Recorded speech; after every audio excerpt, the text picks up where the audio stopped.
The woman everyone called untouchable sat weeping at gate 47, mascara streaking her designer suit. The man in the worn denim jacket did what no one else dared. He offered her a napkin.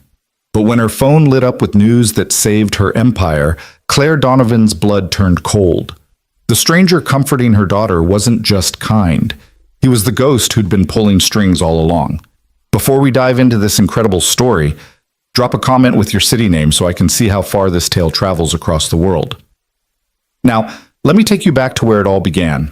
The fluorescent lights of Denver International Airport cast their sterile glow across Terminal C, creating harsh shadows that seemed to magnify every exhausted face, every frustrated sigh, every quiet moment of desperation the travelers thought no one else could see.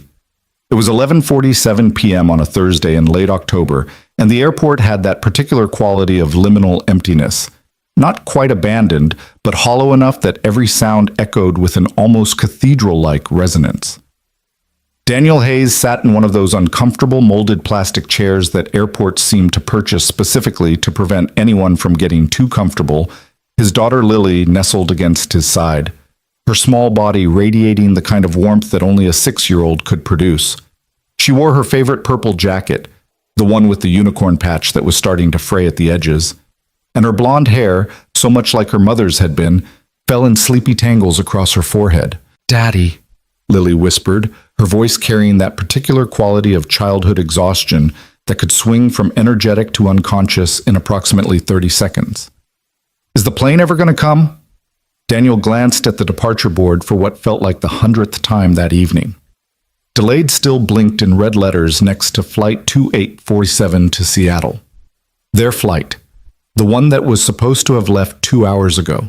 The one that would take them to his sister's house for the weekend, where Lily could play with her cousins, and Daniel could maybe, just maybe, get 6 consecutive hours of sleep without worrying about work or bills, or whether he was doing this single-parent thing even remotely correctly. "Soon, sweetheart," he said, brushing a strand of hair from her face with the kind of gentleness that had become second nature over the past 3 years. "Weather's just being stubborn up in Seattle. The plane's got to wait for it to calm down before it can land safely." "Like when I'm stubborn and you make me wait before I can have dessert?"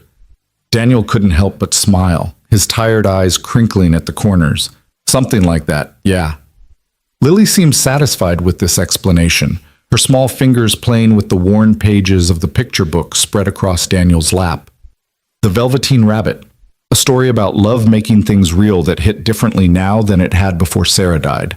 Before everything changed, before he'd learned that you could rebuild a life from broken pieces, even when some of those pieces could never be found again. He'd been reading to Lily in these quiet moments because the airport felt too big, too impersonal, too much like the world that didn't care whether you were struggling or thriving as long as you kept moving through its corridors. Reading to her was a way of creating a small pocket of warmth in all that cold fluorescence, a bubble of normalcy in the chaos of delayed flights and frustrated travelers. That's when he heard it. The sound was soft at first, almost imperceptible beneath the ambient noise of the terminal. The distant announcements, the rumble of luggage wheels, the murmur of conversations. But Daniel had developed a particular sensitivity to suffering over the years. The way people who've walked through their own valleys learn to recognize others who are lost in the dark. Someone was crying. Not the loud, attention-seeking kind of crying, but the quiet, desperate kind. The kind that came from someone trying very hard not to be seen, not to be heard, not to exist in their moment of complete breakdown. It was the crying of someone who'd forgotten how to ask for help, or who'd learned that asking never brought any. Daniel's eyes tracked the sound to a woman sitting approximately 15 feet away, positioned in one of those corner seats that people chose when they wanted to disappear. She wore a charcoal gray suit that probably cost more than Daniel's monthly rent, the kind of perfectly tailored outfit that spoke of board meetings and power lunches and decisions that affected thousands of lives. Her dark hair was pulled back in what had probably started the day as a sleek professional style, but had since begun to fall apart, strands escaping to frame a face that was currently buried in her hands. Her shoulders shook with the kind of silent sobs that felt like they might crack ribs. Daniel felt Lily shift against him, her small body going still in that way children do when they sense something wrong in the world around them. She followed his gaze to the crying woman. "Daddy," Lily whispered, her voice taking on that serious quality she got when she was trying to understand grown-up problems. "Why is that lady sad?" "I don't know, sweetheart. Should we help her?" Daniel hesitated. He'd been raised in the kind of working-class neighborhood where you looked out for your neighbors, where community meant something real and tangible, not just a word people threw around. But he'd also learned that the world had sharp edges, that not everyone wanted help, that sometimes the kindest thing you could do was give someone space to fall apart in private. But then the woman's phone rang, the sharp electronic trill cutting through the quiet of the terminal, and when she pulled it from her designer handbag with shaking hands, Daniel could see the screen light up her tear-stained face. She looked at the caller ID, and something in her expression shifted from despair to something worse, a kind of hollow dread that made Daniel's chest tighten with recognition. She rejected the call. Then another call came. Rejected. Then another. Each time her hands shook a little more, her breathing became a little more ragged, until finally she just turned the phone face down on the seat beside her and pressed her palms against her eyes as if she could physically push the tears back inside. Daniel looked down at Lily, who was watching the woman with the kind of unfiltered empathy that children possess before the world taught them to look away from other people's pain. "You're right," Daniel said softly. "We should check if she's okay." He stood slowly, careful not to disturb the book that slid from his lap, and approached the woman with the kind of cautious gentleness one might use approaching a wounded animal. Not because she was dangerous, but because pain made people unpredictable, made them defensive, made them lash out at the very hands that tried to help. "Excuse me," Daniel said quietly when he was close enough that he wouldn't have to raise his voice. "I don't mean to intrude, but are you all right?" The woman's hands dropped from her face, and for a brief moment Daniel got a full view of her features. She was probably in her mid-30s, with the kind of sharp, intelligent beauty that came from confidence rather than conventional prettiness. Or at least, she probably radiated confidence on a normal day.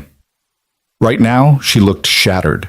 Her eyes, red-rimmed and slightly wild, fixed on him with an expression that cycled through surprise, embarrassment, and finally a kind of weary resignation. "I'm fine," she said automatically, her voice rough from crying. Then, perhaps recognizing how utterly unconvincing that sounded, she added, "Thank you for asking, but I'm fine." Daniel nodded slowly, understanding the lie for what it was, not deception, but self-preservation.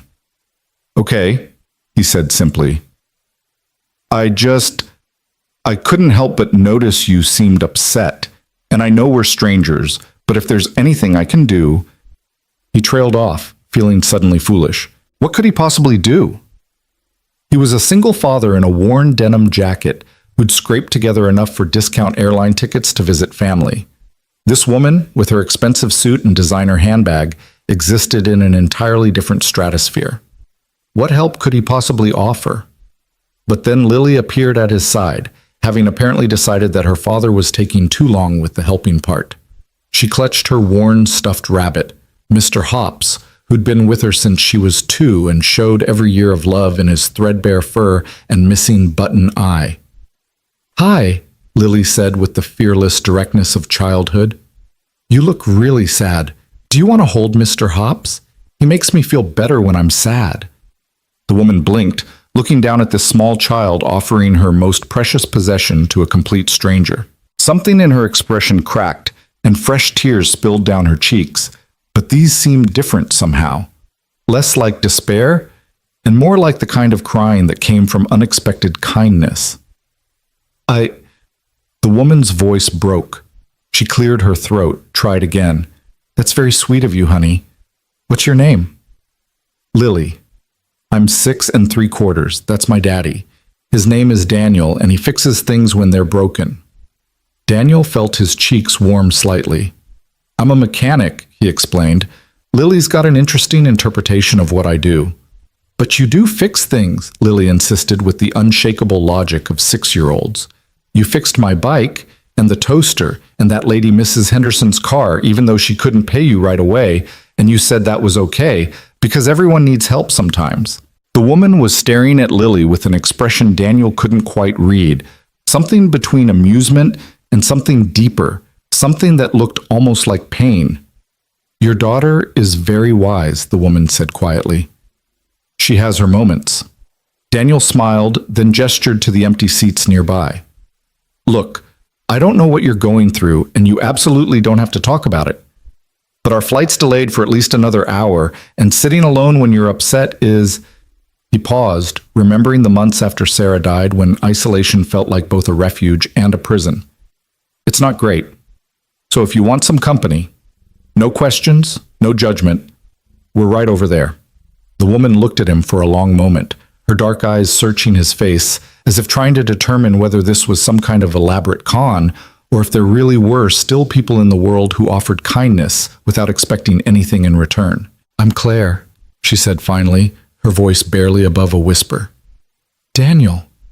And you've already met Lily and the famous Mr. Hops." For the first time since he'd approached her, Claire's mouth quirked in something that might have been trying to become a smile. "It's nice to meet you all." "Do you want to sit with us?" Lily asked, still holding out the stuffed rabbit. "We're reading The Velveteen Rabbit. It's about how love makes things real. Daddy says that's important." She sounded out the syllables carefully, proud of using such a big word. Claire's hand went to her throat, and Daniel saw her swallow hard. "I'd like that," she said, and this time her voice was steady. "Thank you." They relocated to Daniel's corner of the terminal, Claire settling into one of the uncomfortable plastic chairs with the careful movements of someone whose body was exhausted, even if their mind was still racing. Lily immediately climbed into the seat beside her, Mr. Hops now positioned on Claire's lap, as if the stuffed rabbit could provide some kind of protective barrier against whatever demons were chasing her. Daniel sat across from them, giving Claire space while still being present. He'd learned this dance in the support groups he'd attended after Sarah died. How to be available without being intrusive, how to offer presence without demanding engagement. For several minutes, they sat in companionable silence. Daniel had pulled out the picture book again, reading softly to Lily, and he noticed that Claire was listening too, her breathing gradually becoming less ragged, her hands unclenching from the fists they'd been forming. Then Claire's phone buzzed again.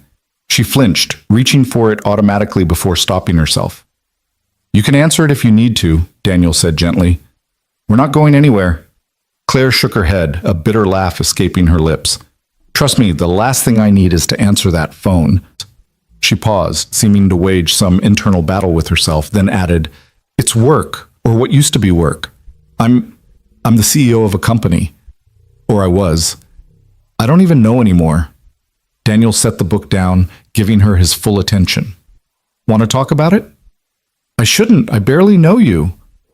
"Sometimes that makes it easier. No history, no judgment, no expectations."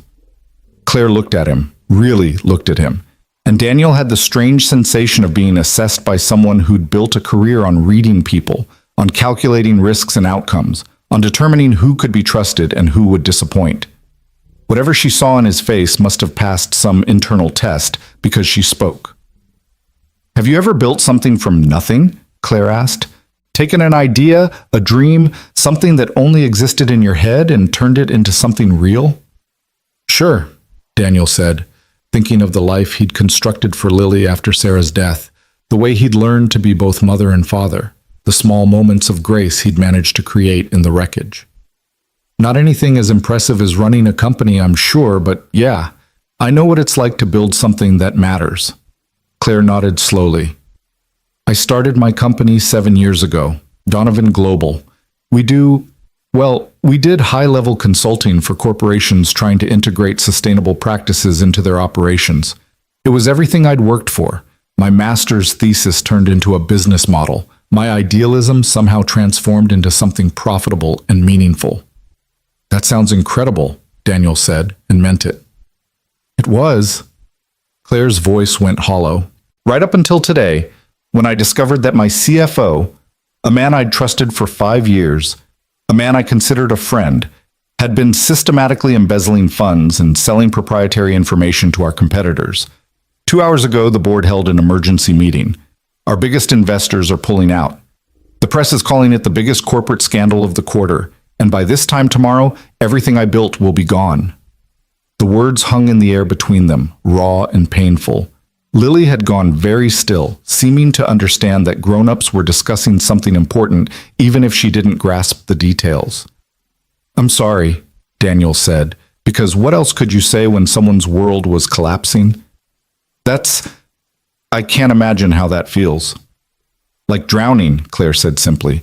"Like I've been treading water for so long, working so hard, believing that if I just worked harder, cared more, did better, then I could make a difference. And it turns out none of it mattered. One person's greed and everything burns." Her phone buzzed again. She glanced at it, and her expression went from devastated to something approaching fear. "It's the board chair," she whispered, "calling for the 4th time tonight.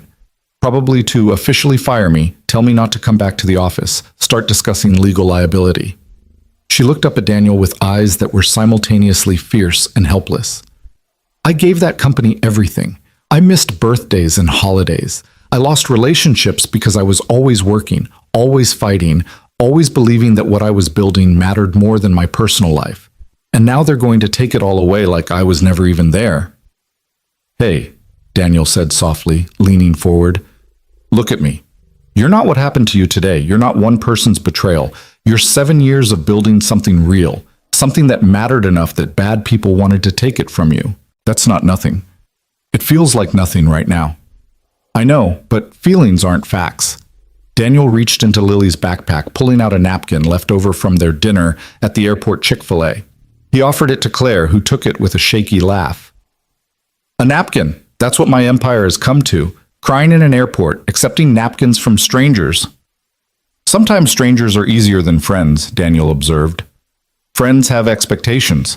Strangers just have napkins and time to kill before delayed flights." This pulled a genuine laugh from Claire, short and surprised, but real. She dabbed at her eyes with the napkin, then seemed to really notice Lily for the first time since they'd sat down together. "You're very quiet," Claire said to the little girl. "Are you usually this patient when your dad talks to strangers?" Lily shook her head seriously. "Usually I ask lots of questions, but you're really sad, so I'm being patient." She stumbled slightly over the word. "Daddy says when people are hurting, sometimes the best thing is just to be there, like when Mr. Hop sits with me when I have nightmares." Claire's expression softened in a way that made her look younger, more vulnerable. "You have nightmares?" "Sometimes I dream about Mommy. She died when I was 3. I don't remember her much, but Daddy says that's okay because she's still part of me, even if I can't remember everything." Daniel saw Claire's eyes widen, her gaze shifting to him with new understanding. "I'm so sorry," she said. "I've been sitting here complaining about my problems when you've been through—" "Don't," Daniel interrupted gently. "Pain isn't a competition. Your hurt is real, even if other people have different kinds of hurt. What happened to you today matters. It's okay to feel devastated." Claire stared at him like he'd said something in a foreign language that she was only just beginning to understand. "You're not what I expected," she said finally. "What did you expect?" "I don't know. Platitudes, maybe? Or someone trying to fix me? Or someone who'd get uncomfortable and make excuses to leave." She paused. "You seem comfortable with discomfort." "I've had a lot of practice." "How do you do it?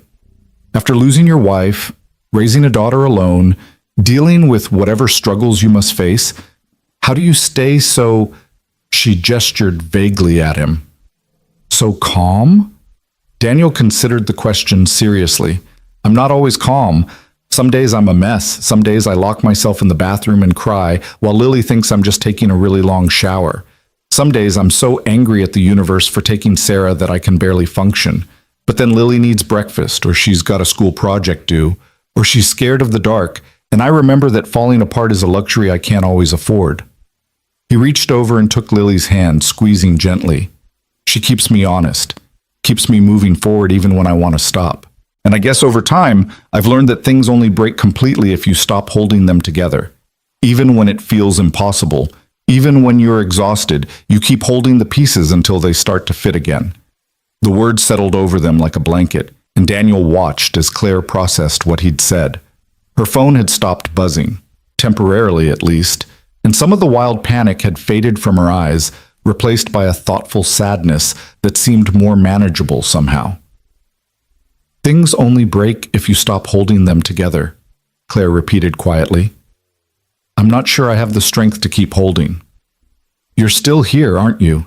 Still breathing, still thinking, still feeling. That's strength. The rest is just details. Before Claire could respond, Lily climbed out of her chair and approached the woman with the kind of fearless affection that children specialized in. Without asking permission, she crawled into Claire's lap, adjusting Mr. Hops so the rabbit sat between them. You can borrow him for as long as you need, Lily announced. He's very good at making people feel better. And Daddy's right. You just got to keep going even when it's hard. Like when I fell off my bike and scraped my knee really bad and I didn't want to try again. But Daddy said that's exactly when you have to try again, because if you stop when it's scary, you never learn that you're braver than you think you are. Claire wrapped her arms around Lily, and Daniel saw her shoulders begin to shake again. But this time, when she cried, it felt different. Less like breaking and more like releasing something that had been poisoning her from the inside. They sat like that for several minutes, this unlikely tableau in the middle of a nearly empty airport terminal. A CEO in a $1,000 suit holding a 6-year-old and a threadbare stuffed rabbit. A single father in a worn denim jacket watching two of the most important truths he knew be proven right in real time, that kindness mattered, and that human connection could bridge any divide. Eventually, Claire's tears slowed. She loosened her hold on Lily, but didn't release her completely, as if the child had become some kind of anchor in a storm. Thank you, Claire whispered. Both of you. I can't remember the last time someone just sat with me, listened without trying to fix or judge or use my vulnerability for leverage. People do that? Lily asked, her voice muffled against Claire's shoulder. In my world, they do. That's a sad world, Lily pronounced with the blunt honesty of childhood. It is sometimes, Claire agreed, though it's a little less sad right now. Daniel's phone buzzed with a text notification. He glanced at it and felt his stomach sink. What is it? Claire asked, apparently having developed the ability to read his micro-expressions in their short time together. Our flight. They just pushed the delay back another 2 hours. Mechanical issue now on top of the weather. He looked at Lily, who was starting to fade despite her best efforts to stay alert. We're not getting out of here until at least 3 in the morning. I'm sorry, Claire said, though selfishly, I'm glad to have the company a little longer. Have you eaten? Daniel asked, suddenly remembering that it had been hours since their own dinner. There's a cafe still open on the other side of the terminal. Nothing fancy, but the coffee's decent and they make a mean grilled cheese.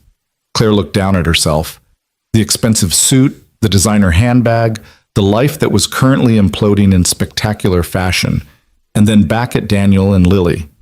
You know what? A grilled cheese sounds perfect.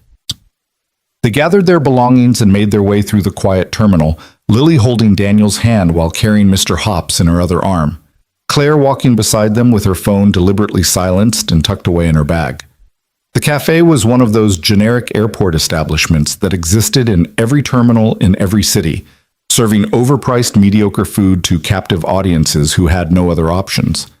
But somehow, in that moment, it felt almost cozy. They found a booth in the corner, and Daniel ordered for all of them. Grilled cheese sandwiches, fries that came in those little paper boats, milkshakes for himself and Lily, and coffee for Claire that she immediately wrapped her hands around as if the warmth could seep through the ceramic and into her bones. So, tell me about your work, Claire said once they'd settled in. Lily says you fix things. What kind of things?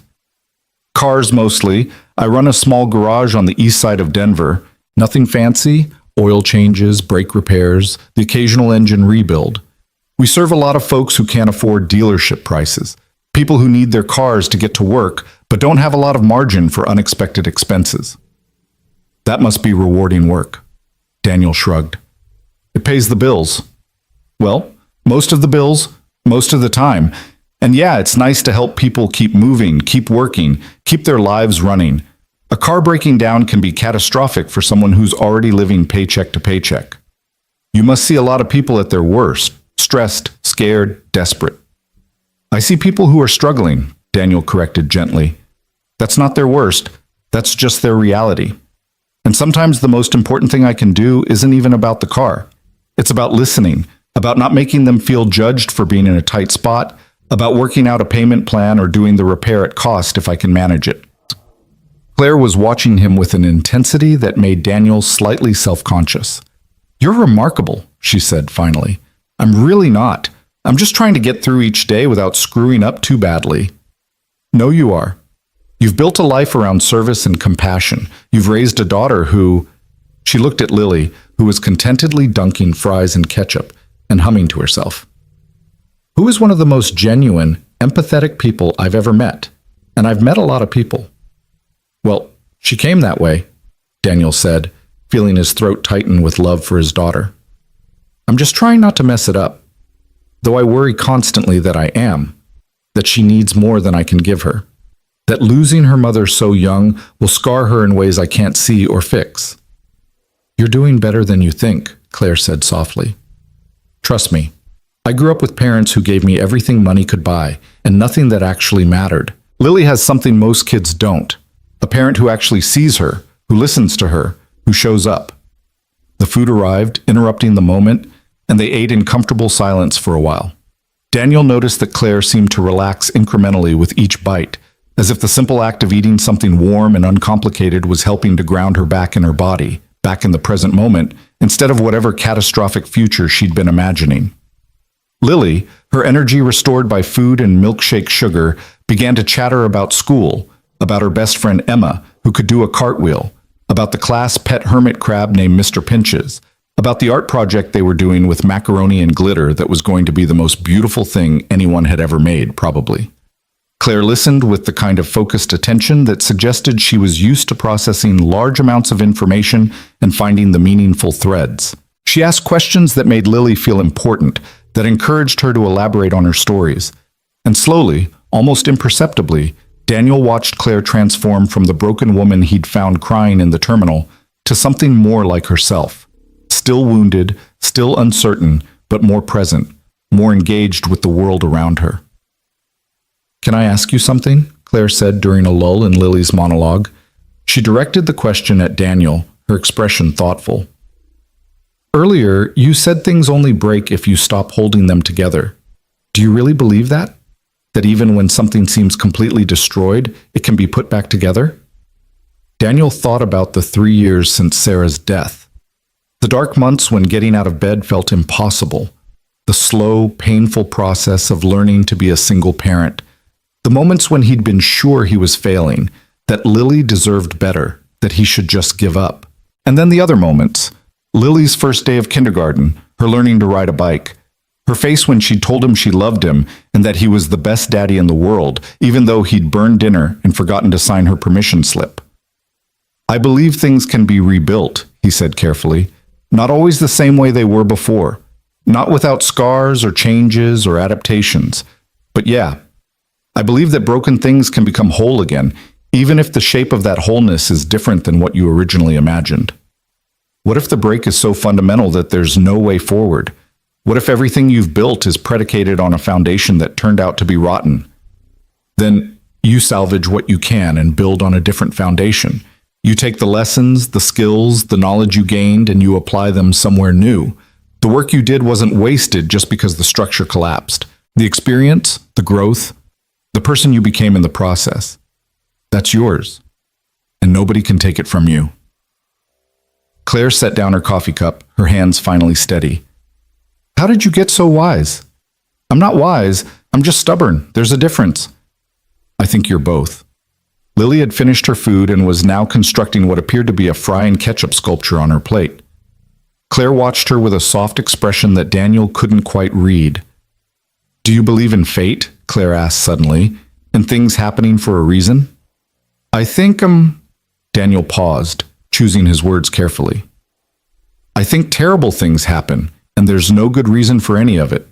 But I also think we get to choose what we do with those terrible things, whether we let them destroy us or whether we use them to become more compassionate, more aware, more human. So maybe not fate, but choice, intention. The decision to find meaning even when none was originally there. Well, that's a very optimistic worldview for someone who's been through what you have." Or maybe I've learned that the alternative, bitterness, anger, giving up, doesn't actually make anything better. It just adds more darkness to a world that already has plenty. Claire's phone buzzed again, insistent and angry sounding. She pulled it out and looked at the screen, and Daniel saw her entire body tense. "It's him," she said, her voice going flat. "My CFO, Marcus. He's calling from his personal number." "You don't have to answer," Daniel said. "I know, but maybe." She stood up, the phone still buzzing in her hand. "I'm sorry. I need to take this. I won't be long." She walked away from the table, answering the phone just before it went to voicemail, and Daniel watched her shoulders square as she prepared to face whatever conversation was coming. "Is Claire going to be okay?" Lily asked, her voice small. "I don't know, sweetheart. I hope so. I like her. She's nice. And she's trying really hard not to be sad even though she is sad. That's brave." "It is brave," Daniel agreed, pulling Lily into his lap. "You're very perceptive, you know that?" "What's perceptive?" "It means you notice things. You pay attention to how people are feeling, not just what they're saying. That's a special skill." Lily beamed at the compliment, then rested her head against his chest with a contented sigh. Daniel could see Claire through the cafe window, pacing back and forth as she talked on the phone. Her free hand gestured emphatically, and even from a distance, he could read the tension in every line of her body. After about 5 minutes, she ended the call and stood very still for a moment, staring at her phone as if it might bite her. Then she walked slowly back to their table, her expression unreadable. "Everything okay?" Daniel asked, though it was clear from her face that things were decidedly not okay. Claire slid back into the booth, setting her phone on the table with exaggerated care, as if she was afraid she might throw it otherwise. "That was Marcus, the man who destroyed my company. Do you know what he said? He apologized. He actually had the audacity to call me after embezzling millions and selling our proprietary information to competitors and tell me he was sorry, that he was under financial pressure, that he made mistakes, that he hopes I can forgive him someday." Her voice had risen slightly, drawing looks from the few other patrons in the cafe. Daniel reached across the table and gently touched her hand, a silent reminder to breathe. "What did you say?" he asked. "I told him he was a coward. I told him that what he did wasn't a mistake, it was a choice. That he had 100 opportunities to come to me, to ask for help, to do literally anything other than steal from people who trusted him. And you know what he did? He started crying. Told me I didn't understand the pressure he was under, that I didn't know what it was like to be in his position." Claire's laugh was bitter and sharp. "As if I don't understand pressure. As if I haven't spent the last 7 years working 90-hour weeks, sacrificing everything, holding that company together with my bare hands while people like him were actively working to tear it apart. And now he wants me to understand. To sympathize. To absolve him." "You don't owe him that," Daniel said quietly. "Forgiveness isn't something you give to make other people comfortable.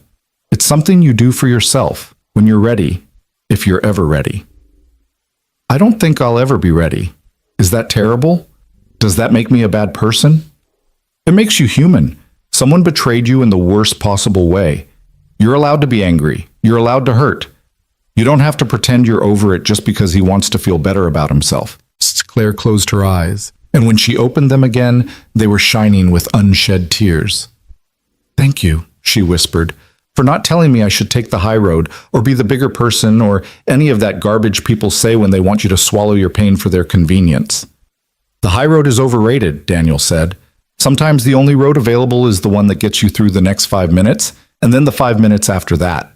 You can worry about being magnanimous later, when your world isn't actively on fire." This pulled a surprised laugh from Claire, watery but genuine. "You have a way with words, Daniel Hayes." "I have a lot of practice with crisis management, just usually on a smaller scale."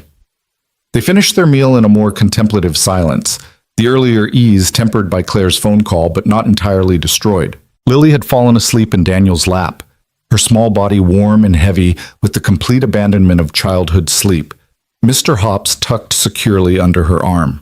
Daniel glanced at his watch. 1:47 a.m. Still over an hour before their rescheduled flight time, assuming there were no more delays. The terminal had grown even quieter, if that was possible, and the world felt reduced to just this cafe, these people, this pocket of time carved out from the chaos of regular life. "Can I tell you something?" Claire said suddenly, her voice soft enough that Daniel had to lean forward to hear her properly. "Of course." When I was sitting in that terminal earlier, crying like a complete mess, I was thinking about ways to end things, not... She saw Daniel's expression change and quickly clarified. Not suicide. Nothing like that. But maybe just disappearing. Getting on a flight to somewhere far away and never coming back. Starting over with a new name, a new life, leaving all of this behind. That's not an unreasonable thought, Daniel said carefully. When everything falls apart, the idea of a clean slate can be pretty appealing. But then you came over, you and Lily, and you were so unexpectedly kind, so present, so real. And I realized that running away wouldn't actually solve anything. That wherever I went, I'd still be me, still carrying all of this pain and anger and confusion. So maybe instead of running, I need to figure out how to stand still, how to face this and work through it instead of around it. She looked at him directly, and Daniel felt the full weight of her intelligence, her strength, her fierce determination to not be destroyed by circumstances. You did that for me. A stranger in an airport. You showed me that there's still kindness in the world, still people who help without expecting anything in return. And I need you to know that you might have actually saved my life tonight. Daniel felt his chest tighten. Claire, I didn't do anything special. I just sat with you. That's exactly what made it special. You just sat with me. No agenda, no judgment, no expectations. Do you have any idea how rare that is? Especially in my world, where every interaction is transactional, every conversation has an angle, every kindness comes with strings attached. I'm sorry your world is like that. I'm starting to think I've been living in the wrong world. Claire paused, seeming to wrestle with something internal. Can I ask you a personal question? Sure. What did you do before the garage? Lily mentioned something about fixing things, but there's something about the way you talk, the way you carry yourself. You seem like someone who's done more than just repair work, you know? Daniel felt a familiar tension creep into his shoulders. This was the question he'd learned to dread, the one that forced him to either lie or reveal parts of his past that he'd worked hard to leave behind. I used to work in business, he said carefully. Corporate consulting, actually. Strategic planning, efficiency optimization, that kind of thing. But after Sarah died, I couldn't... He trailed off, looking down at Lily's sleeping face. I couldn't be that person anymore.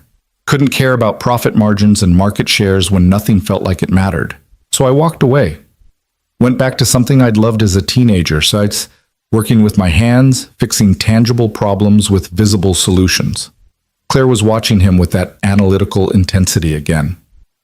You gave up a corporate career to become a mechanic? I traded one kind of work for another kind of work. The pay's not as good, but I sleep better at night. Well, when Lily lets me sleep. That must have been a difficult decision. It was the only decision. The corporate world, it chews people up. It makes you think that success is the same thing as worth, that productivity is the same thing as purpose. And after Sarah died, I realized that I'd been living someone else's definition of a good life. So I decided to try living my own definition instead. Do you ever regret it? Daniel looked at his daughter, at her peaceful face, and the way she clutched Mr. Hops even in sleep. Not for a second. I envy you, Claire said softly. That clarity, that certainty about what matters. You have that too, buried under all the noise. Otherwise, you wouldn't be so devastated about what happened. You built something you believed in. That matters. What happened to it doesn't change the fact that you tried, that you cared, that you fought for something bigger than yourself. Before Claire could respond, an announcement crackled over the terminal speakers. Attention passengers on Flight 2847 to Seattle. We apologize for the continued delay. Due to persistent mechanical issues, this flight has been canceled. Please proceed to the airline desk to discuss rebooking options. We sincerely apologize for any inconvenience. Daniel felt his heart sink. Canceled, which meant they probably wouldn't get another flight until morning, which meant calling his sister to let her know they weren't coming, which meant disappointing Lily, which meant another day of using vacation time he couldn't really afford to use. Daddy? Lily stirred in his arms, woken by the announcement. What's happening? Our flight got canceled, sweetheart. We're going to have to figure out a new plan. Lily's face crumpled with disappointment, but she fought against crying. Does that mean we can't see Aunt Jennifer and the cousins? Not this weekend, baby. I'm sorry. To his surprise, Claire stood up decisively. Don't apologize. Let me make a call. She pulled out her phone and stepped away from the table again, this time with a purpose in her stride that hadn't been there before. Daniel watched her through the window, confused. Who was she calling at almost 2 a.m? What could she possibly do about a canceled flight? 5 minutes later, she returned with an expression that was almost triumphant. Okay, she said. Here's what's going to happen. I've arranged for a car service to take you and Lily to your sister's house.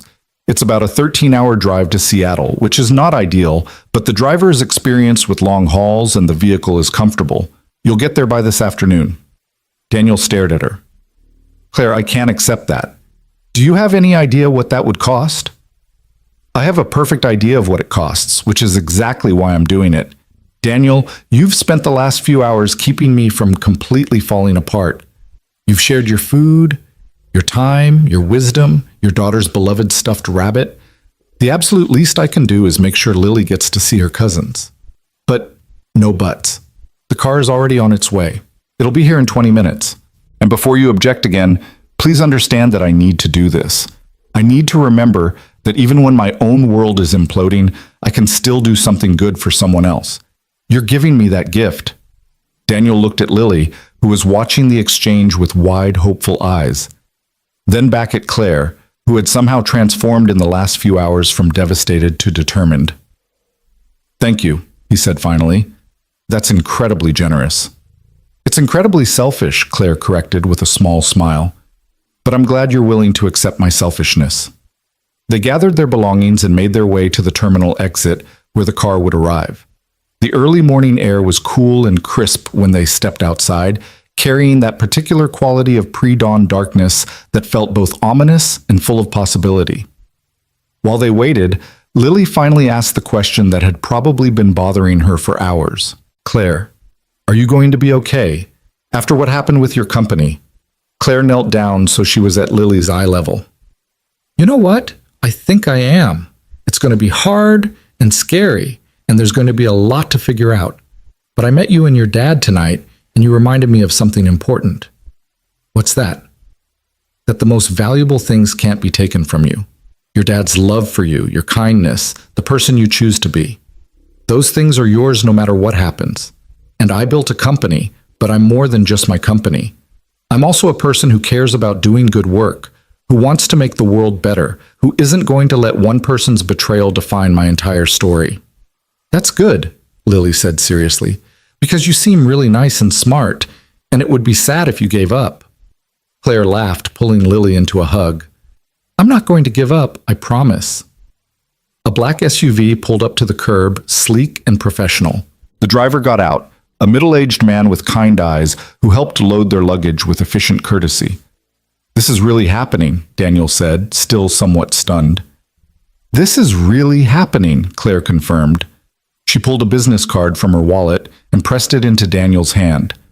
This has my personal cell number. Call me when you get to your sister's, okay? I want to know you arrive safely. I will.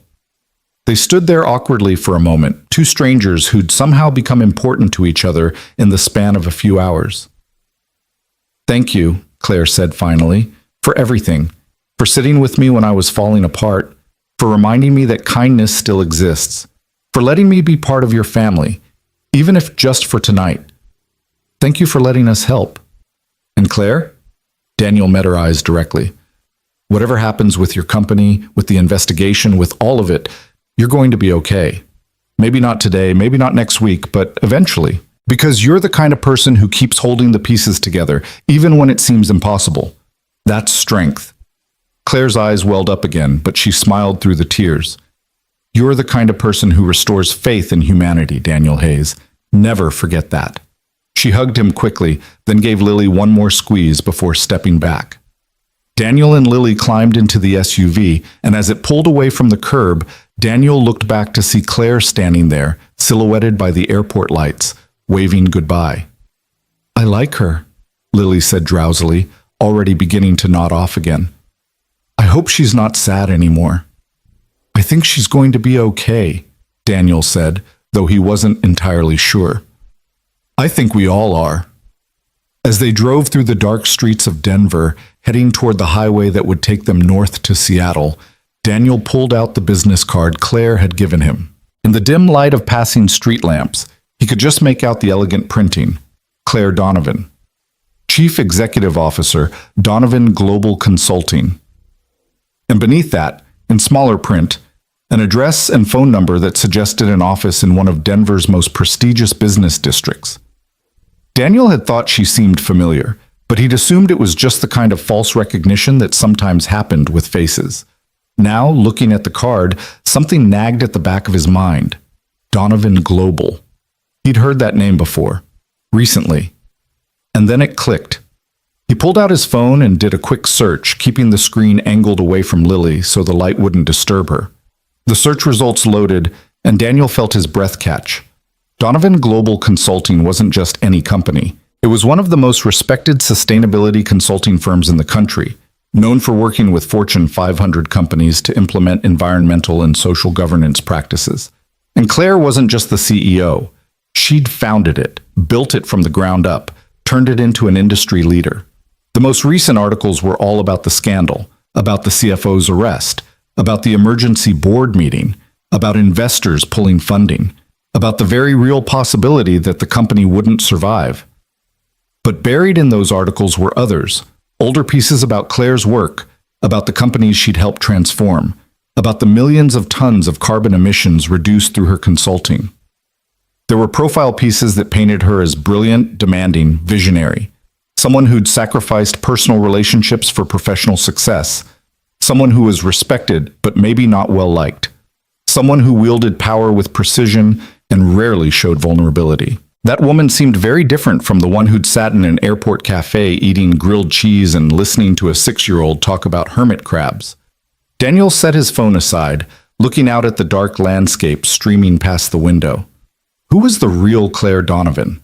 The powerful CEO or the devastated woman crying in an airport? And did it matter? Maybe people were always both things. The face they showed the world and the person they were when that face cracked open. He thought about what he'd told her, about things only breaking if you stopped holding them together, about rebuilding on a different foundation, about salvaging what could be saved and letting go of what couldn't. He hoped she'd remember those words when morning came and the reality of her situation crashed back down on her. He hoped she'd find her way through whatever came next, because despite only knowing her for a few hours, he found himself genuinely caring about what happened to Claire Donovan. The SUV hummed smoothly along the highway, eating up miles of darkness. Lily slept soundly, her small body tucked against his side, Mr. Hops forgotten on the seat beside her. And Daniel sat awake, thinking about broken things and how they healed, about strangers who became important in unexpected ways, about the peculiar grace of human connection in the midst of catastrophe. He didn't know what tomorrow would bring for Claire. He didn't know if her company would survive, if the board would rally behind her or abandon her, if the scandal would define her, or if she'd find a way to write a different ending. But he knew that tonight, in an airport terminal at 2 a.m, they'd given each other something valuable. He'd given her presence, compassion, a reminder that kindness existed. And she'd given him a reminder that the simple things he did, the way he showed up for people, the way he raised his daughter, the way he chose empathy over judgment, mattered more than he usually allowed himself to believe. Sometimes healing happened in the quiet moments. Sometimes salvation came from unexpected sources. Sometimes the most important thing you could do was just sit with someone and remind them they weren't alone. And sometimes, in the darkest hours of the night, strangers could become exactly the angels each other needed. The highway stretched ahead, leading them toward Seattle and family and whatever tomorrow would bring. Behind them, Denver receded into the distance, and somewhere in that sprawling city, Claire Donovan was facing her own uncertain future. Daniel pulled out his phone one more time and sent a text to the number on the business card. "We're on our way. Thank you again for everything. You're stronger than you know. Daniel." He didn't expect a response. It was late, and she was probably already on her way home, or maybe still at the airport figuring out her own travel arrangements. But his phone buzzed almost immediately. "Thank you for tonight. You reminded me who I want to be. Safe travels." "See." Daniel smiled, tucking his phone away. Lily stirred slightly, mumbling something about unicorns in her sleep, and he adjusted her so she was more comfortable against his shoulder. Outside, the first hints of dawn were beginning to lighten the eastern sky, painting the darkness with subtle shades of gray and purple. A new day was coming, with all its challenges and possibilities. And somewhere between the darkness and the light, in the transition from night to morning, Daniel Hayes and Claire Donovan both carried forward the unexpected gift they'd given each other. The reminder that even in the worst moments, even when everything seemed broken beyond repair, human connection could light a way forward. The road stretched on, and they kept moving toward whatever came next. The SUV crossed into Wyoming just as the sun broke fully over the horizon, transforming the landscape from shadowy shapes into golden plains that stretched endlessly in every direction. Daniel had dozed fitfully for the past hour, his body finally surrendering to exhaustion even as his mind refused to fully quiet. Now, blinking awake in the morning light, he found Lily pressed against the window, her breath fogging the glass as she watched the world stream past. "Morning, sweetheart," he said, his voice rough with sleep. "How long have you been awake?" "Forever," Lily said dramatically, though her watch, the pink plastic one with the unicorn face, showed it had probably been all of 15 minutes. "Daddy, why did that lady give us this fancy car? Is she like a princess or something?" Daniel smiled despite his grogginess. "Not exactly a princess. She's a businesswoman, someone who helps companies do better work." "But she was so sad. Does helping companies make people sad?" The question was so earnest, so genuinely confused, that Daniel had to pause and consider his answer carefully. How did you explain corporate betrayal and financial scandal to a 6-year-old without crushing her natural optimism about the world? "Sometimes when you care a lot about something you've built, and someone hurts it, that makes you sad," he said finally. "Like if you spent a really long time building a sandcastle and someone came and kicked it over on purpose.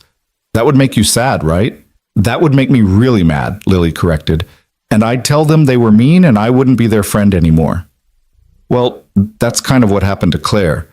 Someone she trusted did something mean to something she'd worked really hard to build. Lily was quiet for a moment, processing this with the serious concentration she applied to all weighty matters. "But we made her feel better, right? With Mr. Hops and the grilled cheese?" "I think we helped, yeah." "Good." Lily settled back against her seat with the satisfied air of someone who'd done their good deed for the day. Then, with the lightning-fast subject changes that characterized childhood conversation, she asked, "Can we stop for pancakes? I'm really hungry, and the driver man said there's a place up ahead that has really good pancakes." The driver, whose name Daniel had learned was Robert, glanced in the rearview mirror with a smile. "About 20 miles ahead. Best pancakes in eastern Wyoming, or so they claim. We could all use some breakfast and a chance to stretch our legs." They pulled off at a small town that existed primarily as a service stop for travelers on the interstate. A handful of gas stations, a truck stop, and a diner that advertised its famous pancakes on a sign that had probably been there since the 1970s. The place was called Millie's, and when they walked in, the smell of coffee and bacon and maple syrup wrapped around them like a warm blanket. A waitress who'd probably been working there since that sign went up approached with coffee pot in hand and a smile that had seen 10,000 tired travelers pass through. "Morning, folks. Booth or counter?" "Booth, please," Daniel said, and they followed her to a spot by the window where Lily could watch the trucks rumbling past on the interstate. They ordered a stack of pancakes for Lily, eggs and hash browns for Daniel, and Robert requested the trucker's special with a side of biscuits and gravy. While they waited, Daniel pulled out his phone and saw 3 missed calls from his sister Jennifer, along with a string of increasingly worried text messages. He stepped outside to call her back, the morning air crisp and cool against his face. "Daniel, thank God. I've been trying to reach you for hours. What happened with your flight?" "It got canceled, mechanical issues, but Jen, listen, we're actually on our way. We should be there by this afternoon." "You drove?" "Daniel, that's insane. It's like a 13-hour drive and you must be exhausted from waiting at the airport all night." "I didn't drive. It's a long story, but someone very kind arranged for a car service. We're in good hands. There was a long pause on the other end of the line. Someone arranged for a car service? Who? Daniel, what's going on? I told you it's a long story. I'll explain when we get there. But Jen, I need you to do me a favor. Can you look up Donovan Global Consulting? See what you can find about recent news. Why? What does that have to do with anything? Just humor me, please. He heard the sound of typing, Jennifer's fingers flying across her keyboard with the efficiency of someone who spent their days managing a busy pediatric office. Then a low whistle. Okay, this is wild. The CEO of this company, Claire Donovan, her CFO just got arrested for embezzlement and corporate espionage. It's all over the business news. They're saying the company might not survive. Why are you asking about this? Because I met her last night at the airport. She was the one who arranged the car service. You met Claire Donovan? The Claire Donovan? And she just arranged a car service for you out of the goodness of her heart? It wasn't like that. She was having the worst night of her life, and Lily and I we sat with her, talked to her, and I guess she wanted to do something nice in return. Jennifer was quiet for a long moment. When she spoke again, her voice had softened. Only you, Danny. Only you would end up in an airport at midnight, find a crying CEO, and somehow make enough of an impression that she'd send you to Seattle in a private car service. It's not a private car service, just a regular car service. With a 13-hour drive? Daniel, do you have any idea what that costs? I told her I couldn't accept it, but she insisted. Said she needed to do something good after everything that had happened. This woman sounds like she's either a saint or completely unhinged. She's neither. She's just human. Someone who got betrayed and was trying to remember what kindness looked like. Daniel paused, watching a semi-truck pull into the parking lot. Jen, can you keep looking into the story? I want to know what happens with her company. You like her? I don't even know her. We talked for a few hours. You like her? Jennifer repeated with the absolute certainty of a sister who'd known him for 37 years. I can hear it in your voice. What I feel is concerned. She's going through hell, and I want to make sure she's okay. Uh-huh. Well, I'll keep an eye on the news. And Danny? Drive safe, or ride safe, whatever. Just get here in one piece. Will do. Love you. Love you too. Daniel ended the call and stood for a moment in the parking lot, letting the morning sun warm his face. Jennifer wasn't wrong exactly. There had been something about Claire, beyond the obvious circumstances of her crisis, that had resonated with him. A fundamental decency, maybe. A willingness to be vulnerable. A capacity for gratitude that felt rare in his experience. But more than that, she'd reminded him of something he'd almost forgotten. That he had value beyond just being Lily's father, beyond just being a mechanic who kept struggling families' cars running. That his ability to listen, to be present, to offer comfort without judgment, those things mattered. They had worth. When he returned to the booth, breakfast had arrived and Lily was already drowning her pancakes in enough syrup to constitute a health hazard. She looked up at him with maple sticky cheeks and a grin that made his heart squeeze. Aunt Jennifer okay? Lily asked around a mouthful of pancake. Very okay. She's excited to see you. Is she going to make her special cookies, the ones with the chocolate chips that are still kind of melty? I'm sure she will. They ate in comfortable silence for a while. The diner's ambient noise, clinking dishes, low conversations, the hiss of the griddle, creating a cocoon of normalcy. Robert ate his meal with the methodical efficiency of someone who'd spent years eating on the road, not rushed, but not lingering either. Daniel was halfway through his eggs when his phone buzzed with a text. He glanced at it and felt his pulse quicken. It was from Claire. I know you're on the road, but I wanted you to see this. Board met this morning. They're standing behind me. Investors reconsidering. It's not over. Thank you for reminding me to fight. See. Daniel felt a smile spread across his face, genuine and surprised. He quickly typed back, That's incredible news. I'm so glad. You deserved someone in your corner. D. The response came almost immediately. I had someone in my corner. You. That mattered more than you know. Daddy, why are you smiling at your phone? Lily asked, her eyes narrowing with the suspicious awareness of a child who'd learned that adults had secret lives conducted through glowing rectangles. Just hearing some good news from a friend. From Claire, is she not sad anymore? She's probably still a little sad, but I think things are getting better for her. Good. I liked her. She listened really good when I talked about Mr. Pinches. Most grown-ups don't really listen when kids talk about hermit crabs. Daniel reached across the table and booped Lily's syrup-sticky nose. You're very wise, you know that? I know, Lily said with the supreme confidence of childhood. Can we get pie for later? That sign says they have cherry pie, and I've been very good. They left Millie's 20 minutes later with full stomachs and 2 slices of cherry pie carefully packaged in styrofoam containers. The morning had fully arrived now, the sky a brilliant blue that seemed impossible after the gray exhaustion of the previous night. Back in the SUV, Lily entertained herself with a coloring book while Robert navigated them back onto the interstate, the vehicle settling into the steady rhythm of highway travel. Daniel found himself thinking about Claire's text, about the board standing behind her. He pulled out his phone and did what he probably shouldn't have done. He started researching her more thoroughly. The articles painted a complex picture. Claire Donovan had started Donovan Global 7 years ago after leaving a prestigious position at a major consulting firm. She'd built her company on the premise that profitability and sustainability weren't mutually exclusive, that corporations could do well by doing good. The companies she'd consulted for had collectively reduced their carbon footprints by millions of tons, implemented fair labor practices, invested in renewable energy. But the articles also hinted at a darker side. Claire was described as demanding, uncompromising, difficult to work with. Former employees spoke anonymously about 80-hour work weeks, about Claire's perfectionism that bordered on cruelty, about a woman so focused on her mission that she'd forgotten the people trying to help her achieve it. One profile from 2 years ago had included a particularly telling quote from Claire herself. I don't have time for a personal life.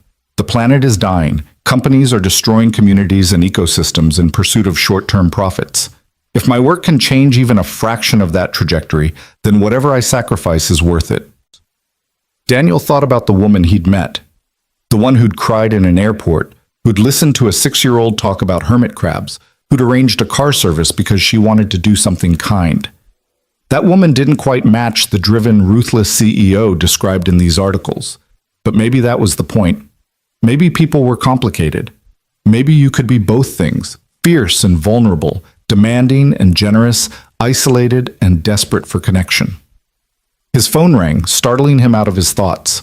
It was an unknown number with a Denver area code. He almost didn't answer, but something made him pick up. Hello? Daniel, it's Claire. I hope it's okay that I'm calling. I know you're traveling and I don't want to be intrusive, but I wanted to hear your voice. Is that weird? That's probably weird. She sounded different than she had last night. More energetic, more like someone who'd rediscovered their footing. But underneath the renewed confidence, Daniel could still hear traces of vulnerability. It's not weird, he said. I'm glad you called. I got your text about the board. That's amazing news. It's not over yet. There's still the investigation, the press, the clients we've lost. But at least I'm not fighting alone anymore. She paused, and he heard what sounded like traffic in the background. Can I ask you something? And I want you to be honest. Of course. Last night, when you sat with me, when you listened to me fall apart, was that pity? Were you just being nice to some pathetic stranger who couldn't keep her life together? The question caught Daniel off guard with its raw insecurity. No, he said firmly. That wasn't pity. That was, I don't know exactly what to call it. Recognition, maybe? I saw someone in pain who was trying to carry it alone, and I remembered what that felt like. So I did what I wished someone had done for me when Sarah died, which was just be there, not trying to fix it or minimize it or rush me through it. Just being present. He heard Claire take a shaky breath.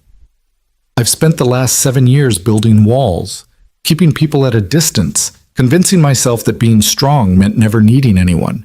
And then in one night, a stranger and his daughter dismantled all those walls just by being kind. It's disorienting. I imagine it is. Daniel, I need to tell you something. about the car service. Okay.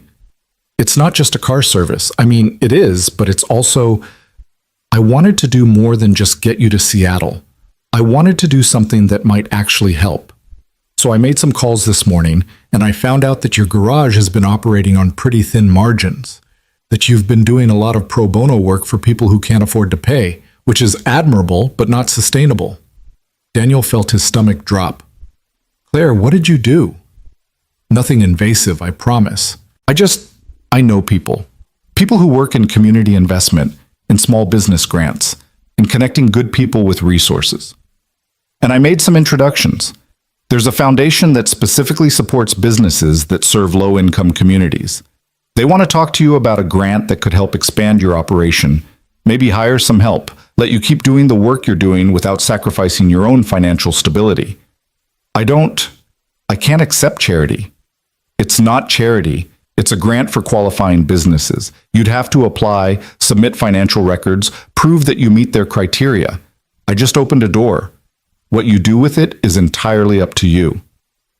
Daniel didn't know what to say. Part of him wanted to be angry at the intrusion, at Claire digging into his business, at the implication that he couldn't handle his own affairs. But a larger part of him recognized the gesture for what it was. Someone trying to pay forward the kindness they'd received, trying to create something positive in the wake of devastation. Why? He asked finally. Why go to all this trouble for someone you barely know? Because you reminded me why I started my company in the first place. Not for the money or the prestige or the power, but because I wanted to help people. I wanted to make things better. And somewhere along the way, I forgot that. I got so focused on the mission that I lost sight of the individual people the mission was supposed to serve. Her voice cracked slightly. You and Lily, you didn't see a CEO or a company or any of that. You just saw a person who needed help. And you helped. So now I'm trying to do the same. Claire, I know it's a lot, and I know we just met. But Daniel, in the middle of the worst night of my life, you gave me something I didn't even know I needed. You gave me hope. You reminded me that genuine human connection still exists, that not every interaction is transactional, that there are still people in the world who show up for each other without expecting anything in return. That's everything. So please let me do this one thing. Let me try to give back even a fraction of what you gave me. Daniel looked out the window at the passing Wyoming landscape, at the endless sky and rolling plains. He thought about his garage, about the families he served, about how many more people he could help if he didn't have to choose between paying his own bills and offering someone a payment plan. He thought about Lily, about giving her a more stable future, about maybe being able to save for her college fund instead of living paycheck to paycheck. Okay, he said quietly. Thank you. I'll look into the grant. He could hear the smile in Claire's voice. Thank you for letting me help. And Daniel, there's something else I need to tell you. Should I be worried? No, maybe. I don't know. She laughed, a sound that was half nervous, half hopeful. I've been thinking about what you said last night, about rebuilding on a different foundation, about salvaging what you can and letting go of what you can't. And I think I need to make some changes, not just to save the company, but to save myself. What kind of changes? I don't know yet, but I know I can't keep being the person I've been. The person who works 90 hours a week and calls it dedication when it's really just fear of being still. The person who pushes people away because vulnerability feels like weakness. The person who measures worth in profit margins and impact reports instead of moments like last night where real connection actually happened. That's brave, Daniel said, admitting you need to change. Or terrifying. I'm not sure there's a difference. Claire paused and he heard car horns in the background. I should let you go. You're traveling and I'm monopolizing your time. But Daniel, will you call me when you get to Seattle? I want to know you arrived safely. I will. And Claire, what you're doing, questioning everything, trying to find a better way forward, that's not weakness. That's evolution. That's growth. I hope you're right. I usually am. Just ask Lily. This pulled a genuine laugh from Claire, lighter and freer than anything he'd heard from her the night before. Give that wonderful daughter of yours a hug for me, and tell Mr. Hops I appreciate his service. Will do. Take care of yourself, okay? I'm trying. You too. The call ended, and Daniel sat for a moment in the quiet hum of the vehicle, processing everything Claire had said. Lily looked up from her coloring book, her expression curious. Was that Claire again? Is she okay? Yes, sweetheart. I think she's going to be okay. Good. I told you Mr. Hops would help. He's very good at making people feel better. Daniel smiled, reaching over to ruffle Lily's hair. You were absolutely right. They drove through the morning and into early afternoon, stopping once more for lunch at a truck stop, where Lily insisted on ordering chicken nuggets shaped like dinosaurs because they were more fun than regular nuggets. Robert proved to be excellent company, a former Marine who'd spent 20 years serving before transitioning to civilian life as a driver. He shared stories about his own children, now grown with families of their own, and listened with genuine interest when Lily explained the complex social dynamics of first-grade recess politics. Daniel found himself relaxing into the journey, the miles passing in a meditation of movement.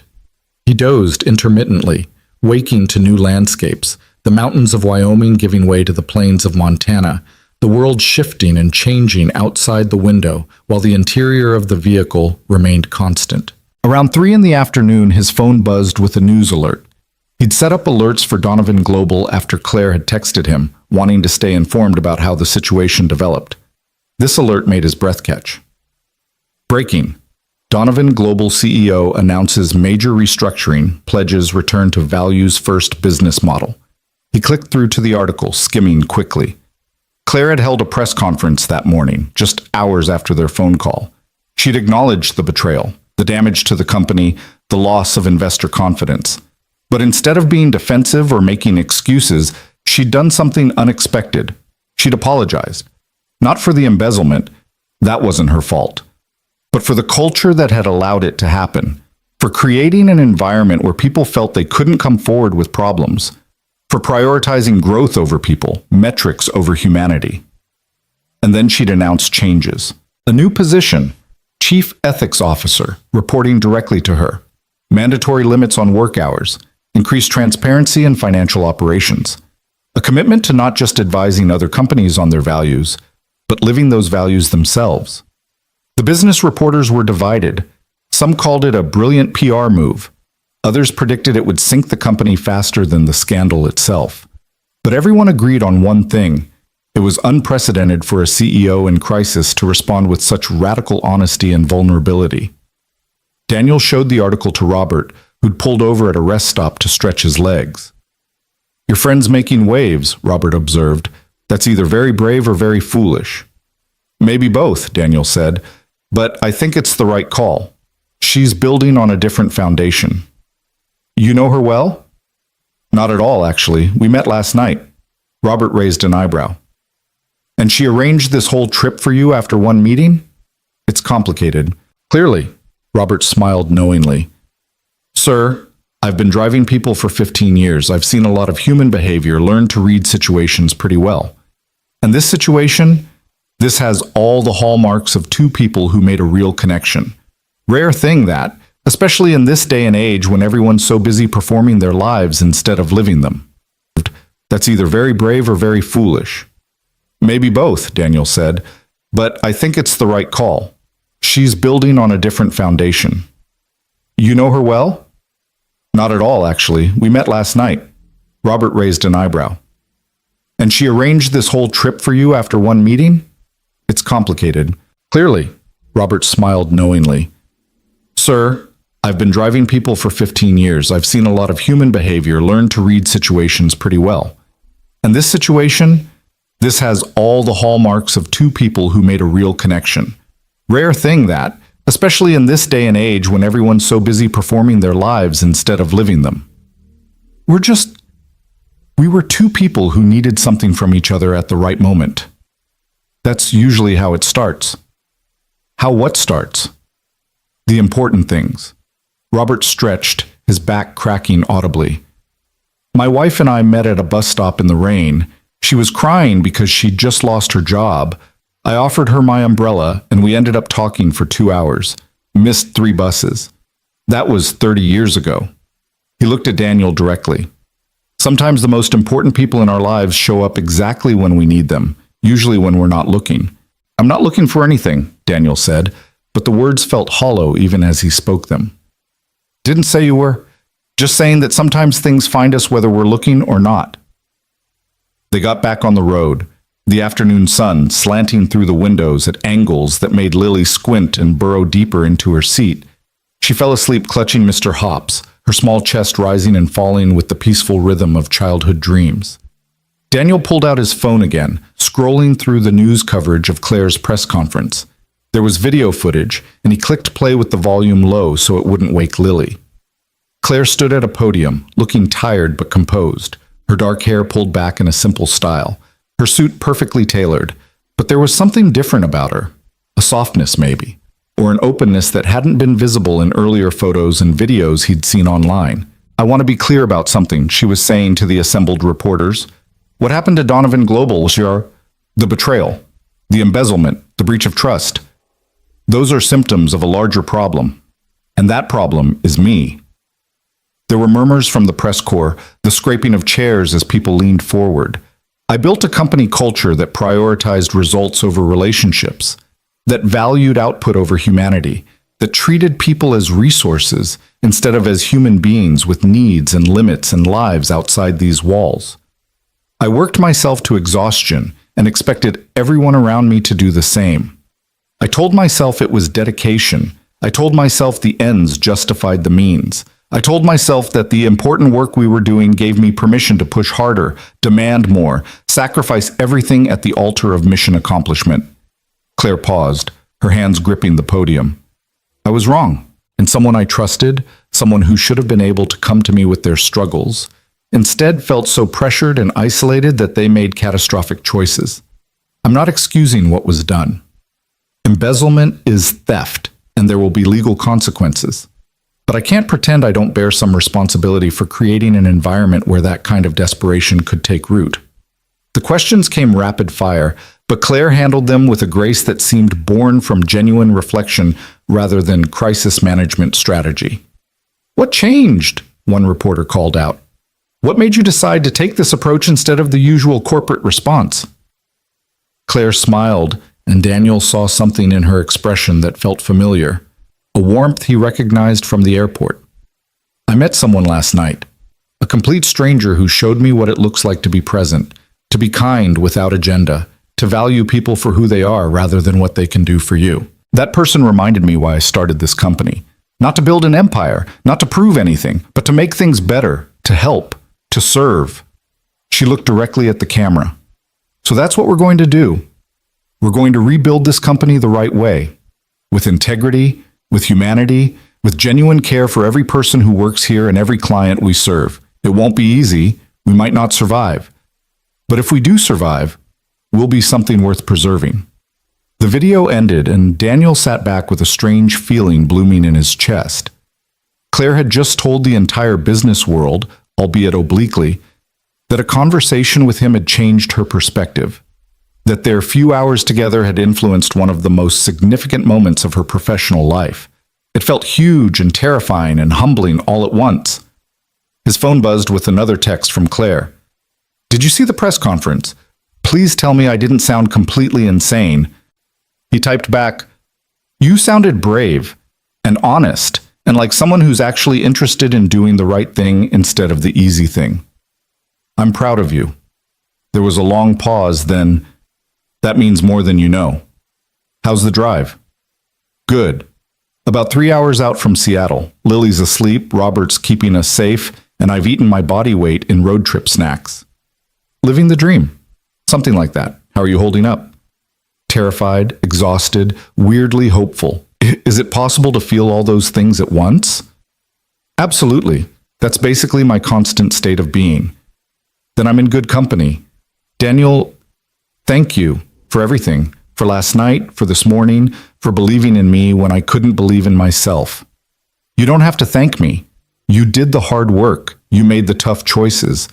I just reminded you of what was already there. You make it sound simple. It is simple. Not easy, but simple. You just have to keep holding the pieces together. There's that phrase again. My new mantra, apparently. They texted back and forth for the next hour. the conversation flowing easily despite the strangeness of their situation. Claire told him about the chaos at her office, the reporters camped outside, the mixed reactions from her board.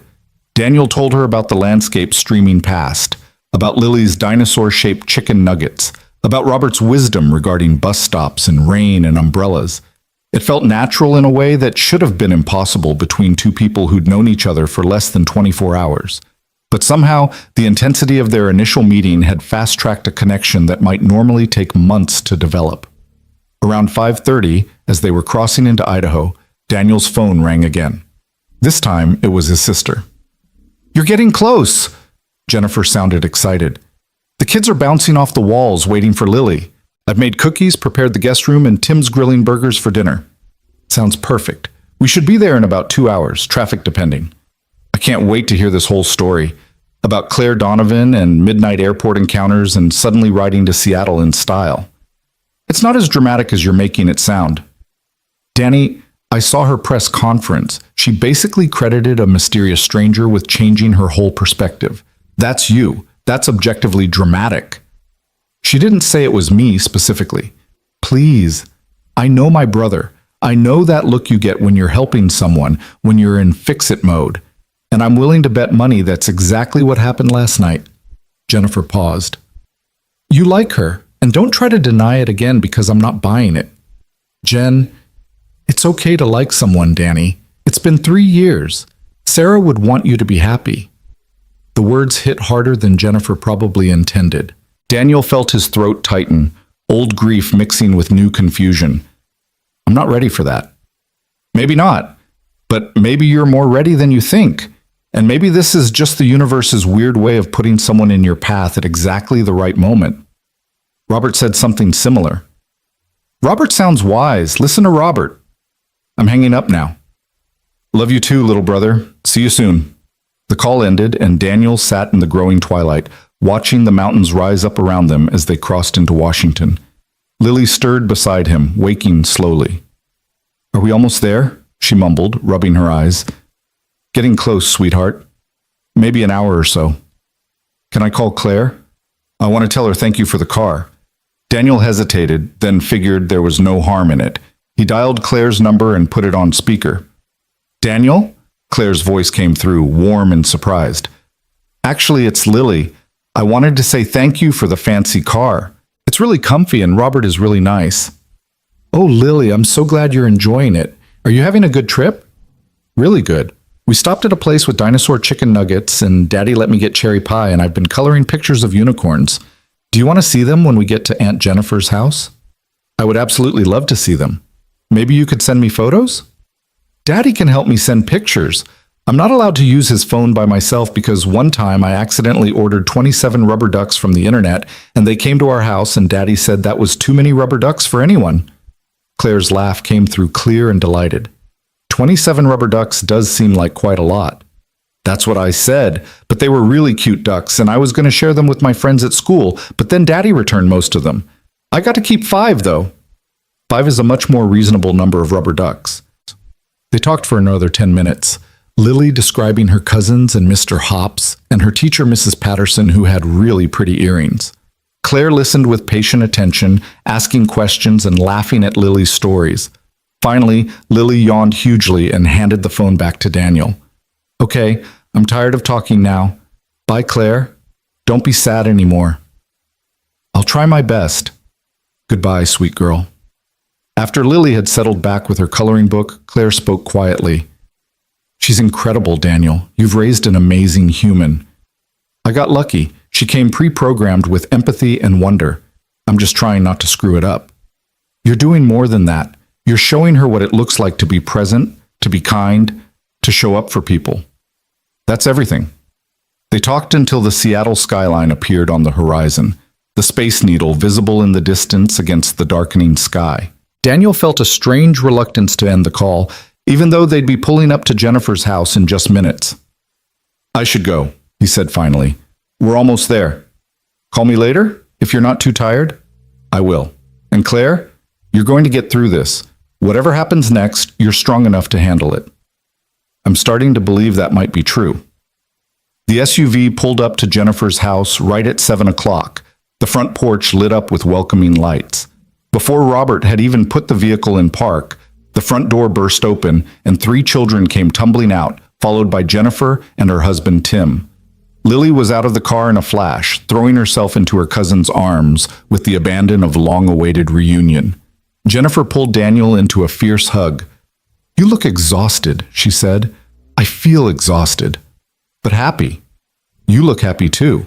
And standing there on his sister's front lawn, surrounded by family and laughter, and the promise of burgers and those melty chocolate chip cookies, Daniel realized she was right. Despite the exhaustion, despite the strangeness of the last 24 hours, despite everything, he was happy. He helped Robert unload their bags, pressing a generous tip into the man's hand despite his protests. "You take care of yourself," Robert said. "And that friend of yours too. Something tells me you're both going to be just fine." As Robert drove away and the family headed inside, Daniel's phone buzzed one more time. "Claire, thank you for everything, for last night, for today, for reminding me what matters." "Sweet dreams, Daniel Hayes." Daniel smiled, typing back, "Sweet dreams, Claire Donovan. Tomorrow's a new day." And somewhere between Denver and Seattle, between crisis and hope, between yesterday and whatever came next, 2 strangers who'd met at the worst possible moment discovered that sometimes the most important connections happened when you weren't trying to make them at all. Jennifer's house smelled like home in that way that only family homes can. A mixture of fresh cookies, grilled meat, children's shampoo, and something indefinable that Daniel associated with safety and belonging. Tim clapped him on the shoulder as they walked through the front door, Lily already disappearing upstairs with her cousins in a thunder of footsteps and excited squealing. "Long night?" Tim asked, his eyes kind behind wire-rimmed glasses that made him look exactly like the high school science teacher he was. "You have no idea.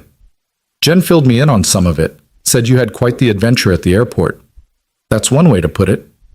Jennifer appeared with a plate of those promised cookies still warm enough that the chocolate chips were soft.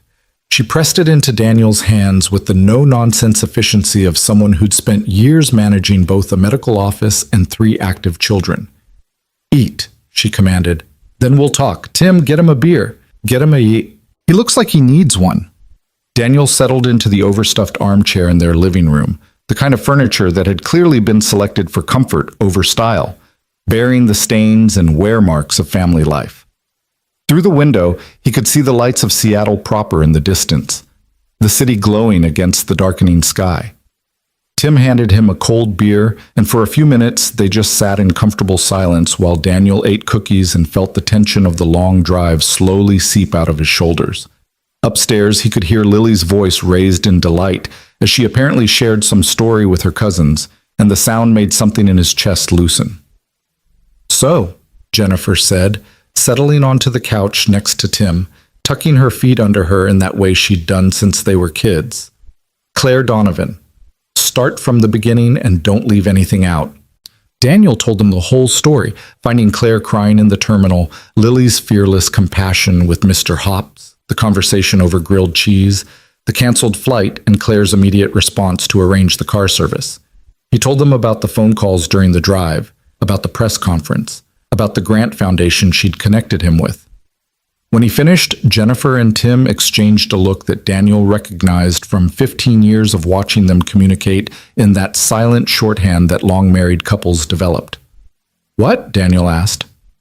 "Nothing," Jennifer said in a tone that clearly meant something.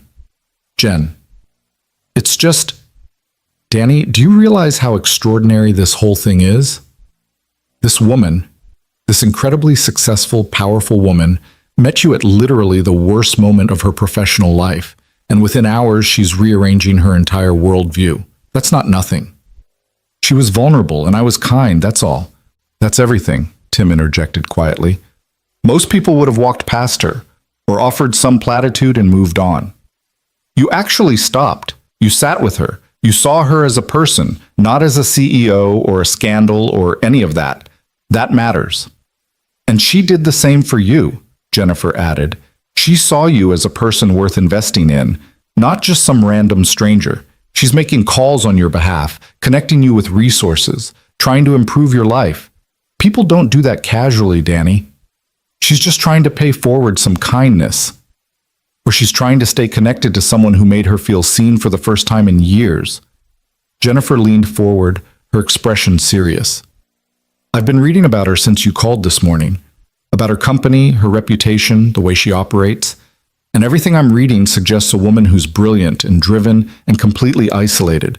Someone who built walls so high that nobody could reach her. And then you did. In one conversation, you reached her. Daniel felt uncomfortable under his sister's scrutiny. I don't know what you want me to say. Yes, we connected.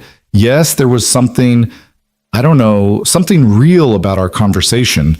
But Jen, she lives in Denver running a major consulting firm.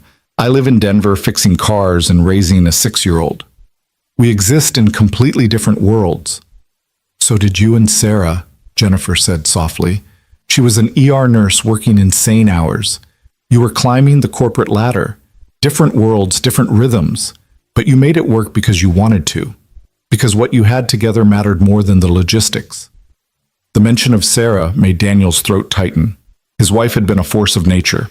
Whip smart, compassionate to a fault, able to find humor in the darkest situations. She'd saved lives for a living while simultaneously making their small apartment feel like a sanctuary. And then one drunk driver had ended everything in the time it took to run a red light. That's different, Daniel said quietly. Sarah and I built something over time. This is just, I don't even know what this is. Maybe it's the beginning of something, Tim suggested. Or maybe it's just a meaningful connection that helped two people when they needed it. Either way, it's worth acknowledging that it happened, that it mattered. Before Daniel could respond, his phone buzzed. He glanced at it and felt his pulse quicken. Another text from Claire. I know you just got to your sister's and you're probably exhausted, but I have to tell you something. The foundation I connected you with, they want to fast-track your application. They've asked for your business information so they can start the preliminary review. Daniel, this could be substantial, like hire 2 mechanics and expand your operation substantial.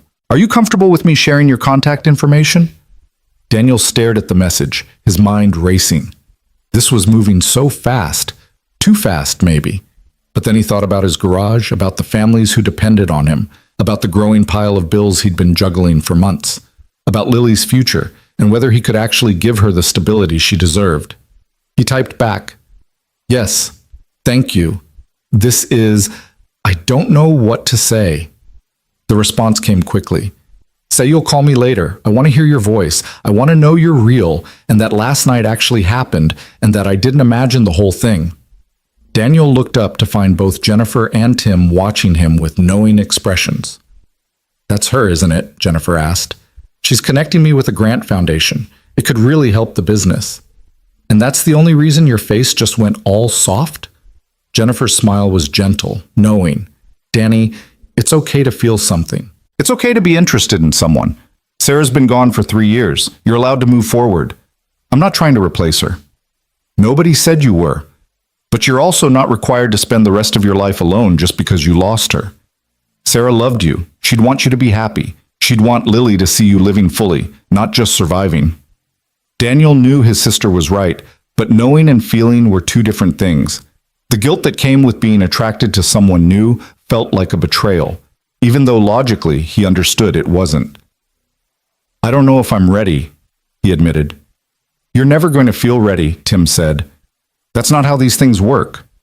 You just wake up one day and realize you're already in it, ready or not.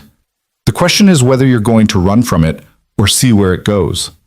Upstairs, something crashed, followed by Lily's voice calling down, It's okay. Nothing's broken. Probably.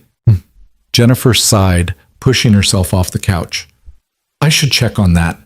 But Danny, think about what Tim said. Sometimes the best things happen when we stop trying to control everything and just let life unfold. She headed upstairs, leaving Daniel and Tim in companionable silence. After a moment, Tim spoke again, his voice thoughtful. You know what I remember most about your wedding? The way you looked at Sarah during your vows. Like she was the only person in the room, in the world. Like everything else had just faded away, and it was just you and her and this promise you were making. He paused. I'm not saying you need to look for that again, but I am saying that you deserve to feel that kind of connection again, if it comes your way. And from what you've described about last night, it sounds like maybe something clicked, something real. Daniel's phone buzzed again. This time it was a longer message from Claire. I've been thinking about what you said, about things only breaking if you stop holding them together. I held a meeting with my senior staff today, the people who've stuck with me through this crisis. I apologize to them, not just for the scandal, but for the culture I created, for making them feel like their worth was tied to their productivity, for treating them like resources instead of humans.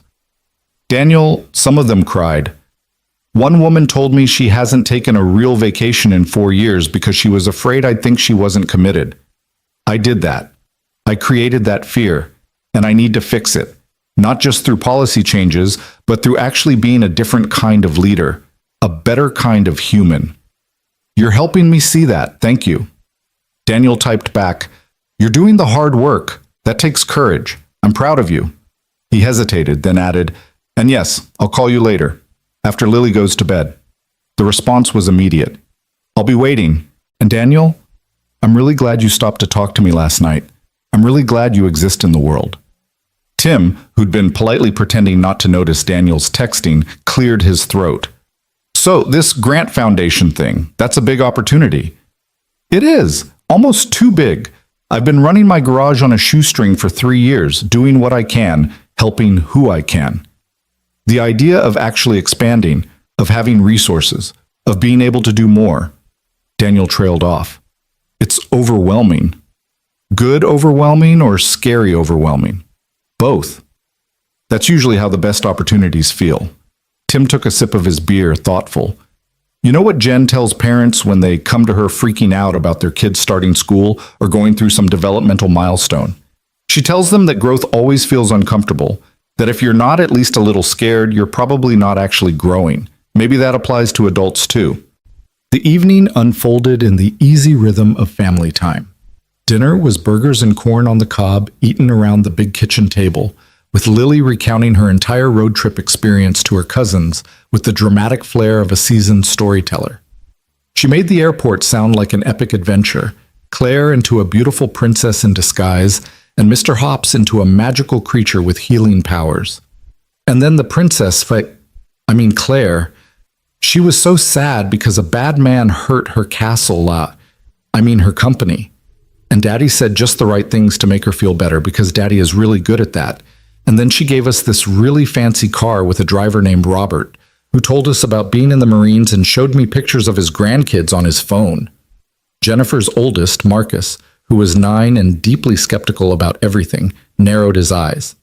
Did this actually happen, or is this one of your stories? It actually happened, Lily insisted. Tell them, Daddy. It actually happened, Daniel confirmed, and the look of wonder on all 3 cousins' faces made him smile despite his exhaustion. After dinner, there were board games and ice cream, and then the elaborate bedtime routine that involved 3 children, 2 bathrooms, and approximately 47 stuffed animals that all apparently needed to be tucked in along with their human companions. Daniel helped get Lily settled in the guest room she'd be sharing with her 7-year-old cousin Emma, both girls already deep in whispered conversation about their plans for the weekend. Daddy, Lily called as he was about to leave. Is Claire okay, for real? I think so, sweetheart. Why do you ask? She just seemed really, really sad, like the kind of sad that doesn't go away just because someone's nice to you for a little bit. Daniel sat on the edge of the bed, struck once again by his daughter's perceptiveness. You're right. She has the kind of sad that's going to take time to get better.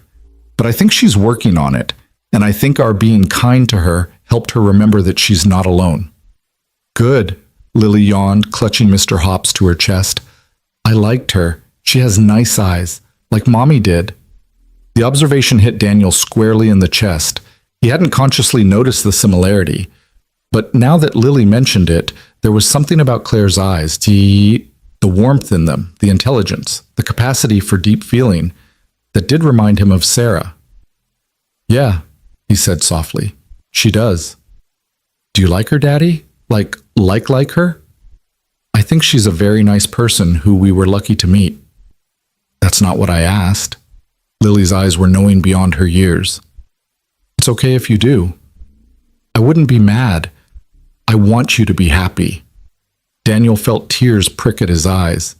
When did you get so wise? I've always been wise. You just don't always notice because you're busy being a grown-up. She reached up and patted his cheek with her small hand. You can call her, if you want to. I won't tell anyone you have a crush. I don't have a crush. I'm 37 years old. Grown-ups don't have crushes. Yes, they do. Aunt Jennifer told me that Uncle Tim had a crush on her for 3 whole years before he finally asked her out. She said he was being silly and wasting time. Lily's expression turned serious. Don't waste time, Daddy. That's what you always tell me when I'm scared to try something new. Out of the mouths of babes, Daniel thought. I'll keep that in mind. Now go to sleep before Emma decides you're more interesting than sleeping and you both end up overtired and cranky tomorrow. Love you, Daddy. Love you too, sweetheart. So much. He found Jennifer in the kitchen, loading the dishwasher with the methodical efficiency of someone who'd done this exact task roughly 10,000 times. She glanced up when he entered, her expression warm. Lily settled? More or less. Although she just gave me relationship advice, so I'm not sure who's the parent anymore. Jennifer laughed. She's scary perceptive. Gets that from Sarah. They worked in comfortable silence for a few minutes, Daniel drying the pots that didn't fit in the dishwasher while Jennifer wiped down counters. So, Jennifer said casually, too casually. Are you going to call her? That obvious? You've checked your phone approximately every 90 seconds since dinner, and you have that look. What look? The look of someone who wants to talk to a specific person and is trying to convince himself he has a good reason beyond just wanting to hear their voice. Daniel set down the pot he'd been drying. Is it crazy? We barely know each other. We met during a crisis. She's in the middle of a scandal that could destroy her company. I'm a single father living paycheck to paycheck. There's no logical reason this should be anything. Love isn't logical, Danny. I didn't say anything about love. You didn't have to. Jennifer turned to face him fully, her expression gentle. Look, I'm not saying you're in love with her. I'm not even saying this is going to turn into anything. But I am saying that you're allowed to explore it. You're allowed to be interested. You're allowed to see where it goes without feeling guilty or overthinking every aspect of it. What if I screw it up? What if it's too complicated? What if it's wonderful? Jennifer interrupted. What if this is exactly what both of you need right now? What if the universe or fate or random chance or whatever you want to call it put you in that airport at exactly the right time for exactly the right reason? You sound like Robert. The driver? He sounds wise. Daniel's phone buzzed. Another text from Claire. Still planning to call? No pressure if you're too tired. But I'm here if you want to talk. Actually, I need to talk. Today was a lot and you're the only person I want to process it with. Is that weird? Please tell me that's not weird. He showed the message to Jennifer, who read it and smiled. That's not weird. That's someone who trusts you, who feels safe with you. Go, call her. I'll make sure Lily stays settled. Jen, go, Danny. Stop overthinking and just be human. Be present. See what happens. Daniel grabbed his jacket and stepped out onto the back deck, the cool October air crisp against his face. Seattle sprawled out before him, the city lights creating a tapestry of human activity against the dark sky. He could hear traffic in the distance, the sound of life happening all around him. He dialed Claire's number and she answered before the first ring had finished. Hi, she said, and even in that single syllable, he could hear exhaustion and relief and something else he couldn't quite name. Hi, rough day? You have no idea. Or actually, you probably do, since you've been getting news alerts about my company all day. I may have been following the story. That press conference was either the best decision I've ever made or the thing that finally kills my company. The board is divided, the investors are spooked, and half my staff thinks I've lost my mind. She paused. But Daniel, the other half, they came to my office afterwards. Some of them hugged me. One guy told me it was the first time in 5 years he felt like I actually saw him as a person. That's devastating and hopeful at the same time. Progress is messy. That's one way to put it. He heard her moving, the sound of a door closing. Okay, I'm home now. Finally. It's almost 10 o'clock and I'm just getting to my apartment. I haven't eaten anything since that bagel I grabbed at 7 this morning. Claire, you need to take care of yourself. I know. I ordered Thai food. It should be here in 20 minutes. She sighed, and he could picture her collapsing onto a couch, finally allowing herself to stop moving. Tell me about your day. Tell me about something normal and grounding. Tell me about Lily and your sister's family and anything that's not corporate scandal. So he did. He told her about Lily's dramatic retelling of their airport adventure, about Marcus's skepticism, about the chaos of 3 children at bedtime. He told her about Jennifer's cookies and Tim's quiet wisdom and the way family dinners could feel both overwhelming and exactly right. Claire listened, occasionally asking questions, and slowly Daniel heard the tension drain from her voice, replaced by something softer, more relaxed. That sounds wonderful, she said when he finished. Normal family chaos. I haven't had that in, I don't know how long. My parents divorced when I was young, very acrimonious. I was an only child and they basically used me as a pawn in their ongoing war against each other. Holidays were negotiations about custody arrangements. Family dinners were performances of civility that barely masked the hostility. She laughed, but it wasn't a happy sound. I think that's why I threw myself so completely into building my company. It was something that was mine, something nobody could use against me or take away. Except, of course, it turns out people can take things away if they're determined enough. But they can't take who you are. They can't take the skills you developed, the knowledge you've gained, the person you've become. That's yours, no matter what happens with Donovan Global. You keep saying things like that, things that should sound like platitudes but somehow land differently when you say them. Maybe because I mean them. I know you do. That's the thing about you, Daniel. You're real, genuine. There's no performance, no angle, no ulterior motive. You just exist, honestly. Do you have any idea how rare that is? I'm really not that special. See, that's exactly what I mean. You don't even recognize your own value. She was quiet for a moment, and when she spoke again, her voice was vulnerable. Can I tell you something? Something I haven't told anyone else? Of course. I'm scared. Not just about the company, though that's terrifying enough. But I'm scared of what happens after. If we survive this, I have to actually follow through on everything I said in that press conference. I have to become a different kind of leader, build a different kind of culture.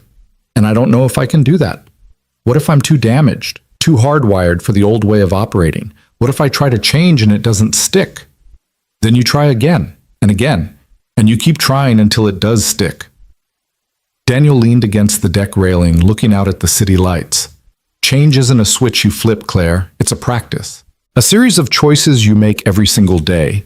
And some days you'll make the right choice, and some days you'll fall back into old patterns. But the pattern of your choices over time, that's what matters. Not perfection, but direction.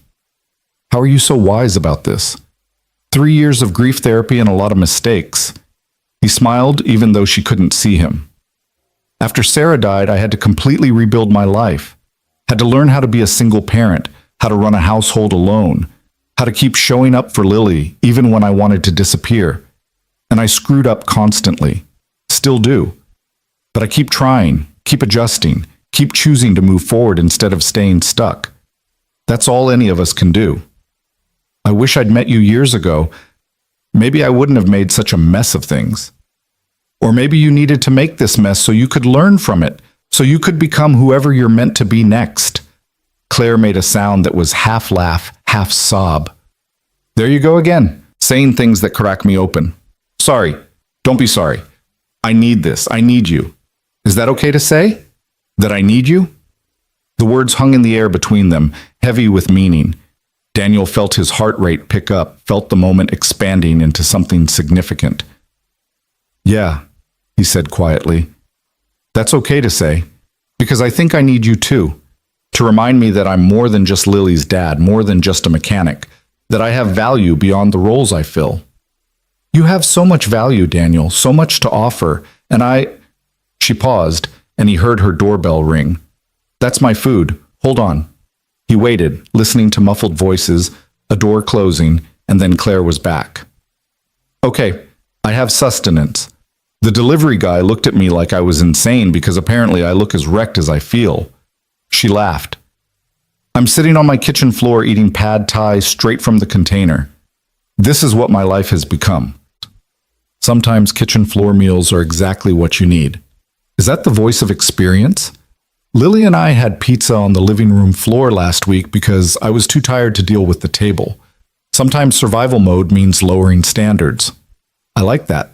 Survival mode means lowering standards. That should be a motivational poster. They talked while Claire ate, the conversation flowing easily between deep and light, serious and silly.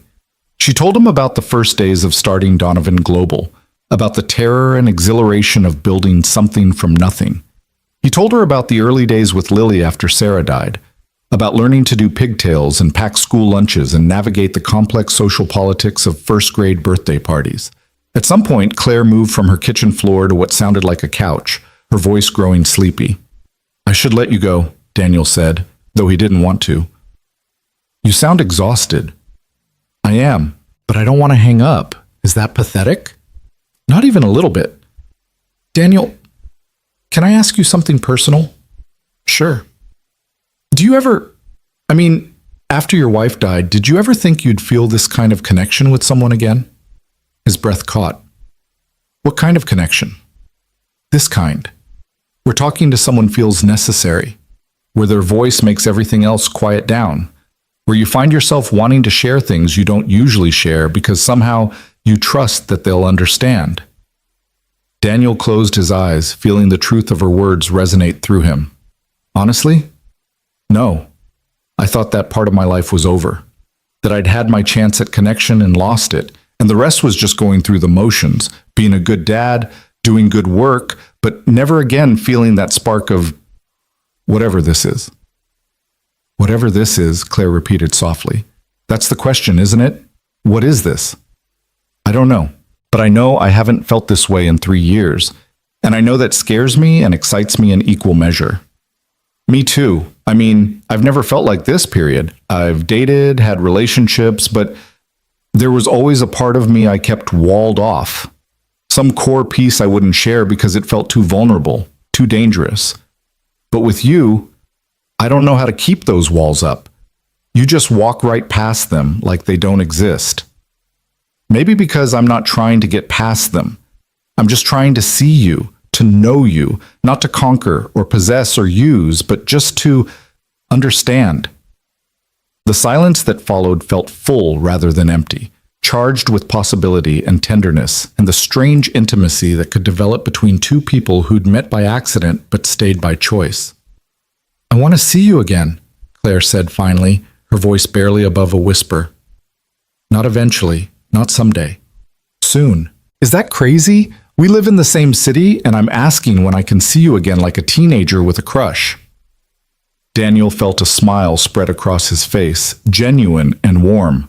"It's not crazy. I want to see you too. Maybe when I get back from Seattle? We could get coffee or dinner, something that doesn't involve airport terminals and existential crises." "That sounds perfect. Although I have to admit the airport terminal and existential crisis created a pretty memorable first meeting." "A memorable disaster, you mean?" "A memorable beginning," Claire corrected gently. "The best things in my life have usually started as disasters. Maybe this is one of them." They talked for another hour, neither wanting to be the first to end the call. Claire told him about her apartment, a sleek modern place in downtown Denver that sounded beautiful and utterly impersonal, more like a hotel room than a home. Daniel told her about his small house with its perpetually cluttered living room and Lily's artwork covering every available surface, and the garden he tried and mostly failed to maintain in the backyard. Eventually, Claire's words began to slur with exhaustion, and Daniel gently insisted she get some sleep. "Tomorrow's another big day," he said. "You need to be sharp." "I know, Thank you, Daniel, for today, for tonight, for all of it. You're helping me survive this." "You're surviving this yourself. I'm just keeping you company." "Best company I've ever had." After they hung up, Daniel stood on the deck for a long time, feeling the cool air and thinking about everything that had happened in the last 36 hours. How a delayed flight and a crying stranger had somehow shifted the trajectory of his life in ways he was only beginning to understand. His phone buzzed one more time. "Claire." Sweet dreams, Daniel Hayes. Thank you for existing in the world at exactly the right time. He smiled, typing back. Sweet dreams, Claire Donovan. Thank you for teaching me I still know how to feel something other than just survival mode. When he went back inside, he found Jennifer waiting in the kitchen with 2 mugs of tea. So, she said, handing him one. How'd it go? Good. Really good. And?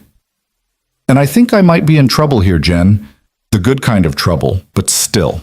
Jennifer smiled, the kind of knowing, affectionate smile only a sister could manage. About time you got into some good trouble. You've been playing it safe for too long. Playing it safe kept me functioning, kept Lily stable. And now maybe it's time for something more than just functioning. Time for actually living again. Daniel sipped his tea, thinking about Claire's voice on the phone, about the easy intimacy of their conversation, about the way talking to her felt like coming home after a long journey. Maybe, he agreed. Maybe it is. They sat together in the quiet kitchen, the house settling around them with creaks and sighs. Upstairs, he could hear muffled giggles from the girls' room, the sound of childhood joy that felt like hope made audible. His phone lit up with an email notification. The subject line made his heart skip. Grant application, Hayes Automotive, expedited review. He opened it, scanning quickly. The foundation Claire had connected him with wanted to schedule a call for Monday morning. They'd reviewed his basic business information and were impressed with his community focus, his pricing structure that prioritized accessibility, his history of working with low-income families. This could really happen, he said aloud, showing Jennifer the email. She read it and let out a low whistle. Danny, this is huge. If you get this grant, you could actually build something sustainable. Hire help, expand services, maybe even buy that building you've been renting all these years. It's too much, too fast. Or it's exactly what you've needed and it's finally arriving. Sometimes good things happen suddenly, Danny. Sometimes the universe decides you've struggled enough and it's time for a break. He thought about Claire, about their conversation, about the way she'd called in favors and opened doors, not because she wanted something from him, but because she wanted something for him. Because his kindness had mattered to her enough that she wanted to pay it forward in a tangible way. I need to tell her, he said, about the email. It's almost midnight. She'll still be awake. She's too wired to sleep. He was right. Claire answered on the first ring. Miss me already? Her voice was warm with affection and lingering exhaustion. I got the email from the foundation. They want to talk Monday. Daniel, that's wonderful. See? I told you they'd be interested. Claire, this is because of you. You made this happen. No, you made this happen by building a business that deserves support. I just introduced you to people who could see that. There's a difference. Still, thank you. This could change everything for me and Lily. Good. You deserve things changing for the better. Both of you do. She paused.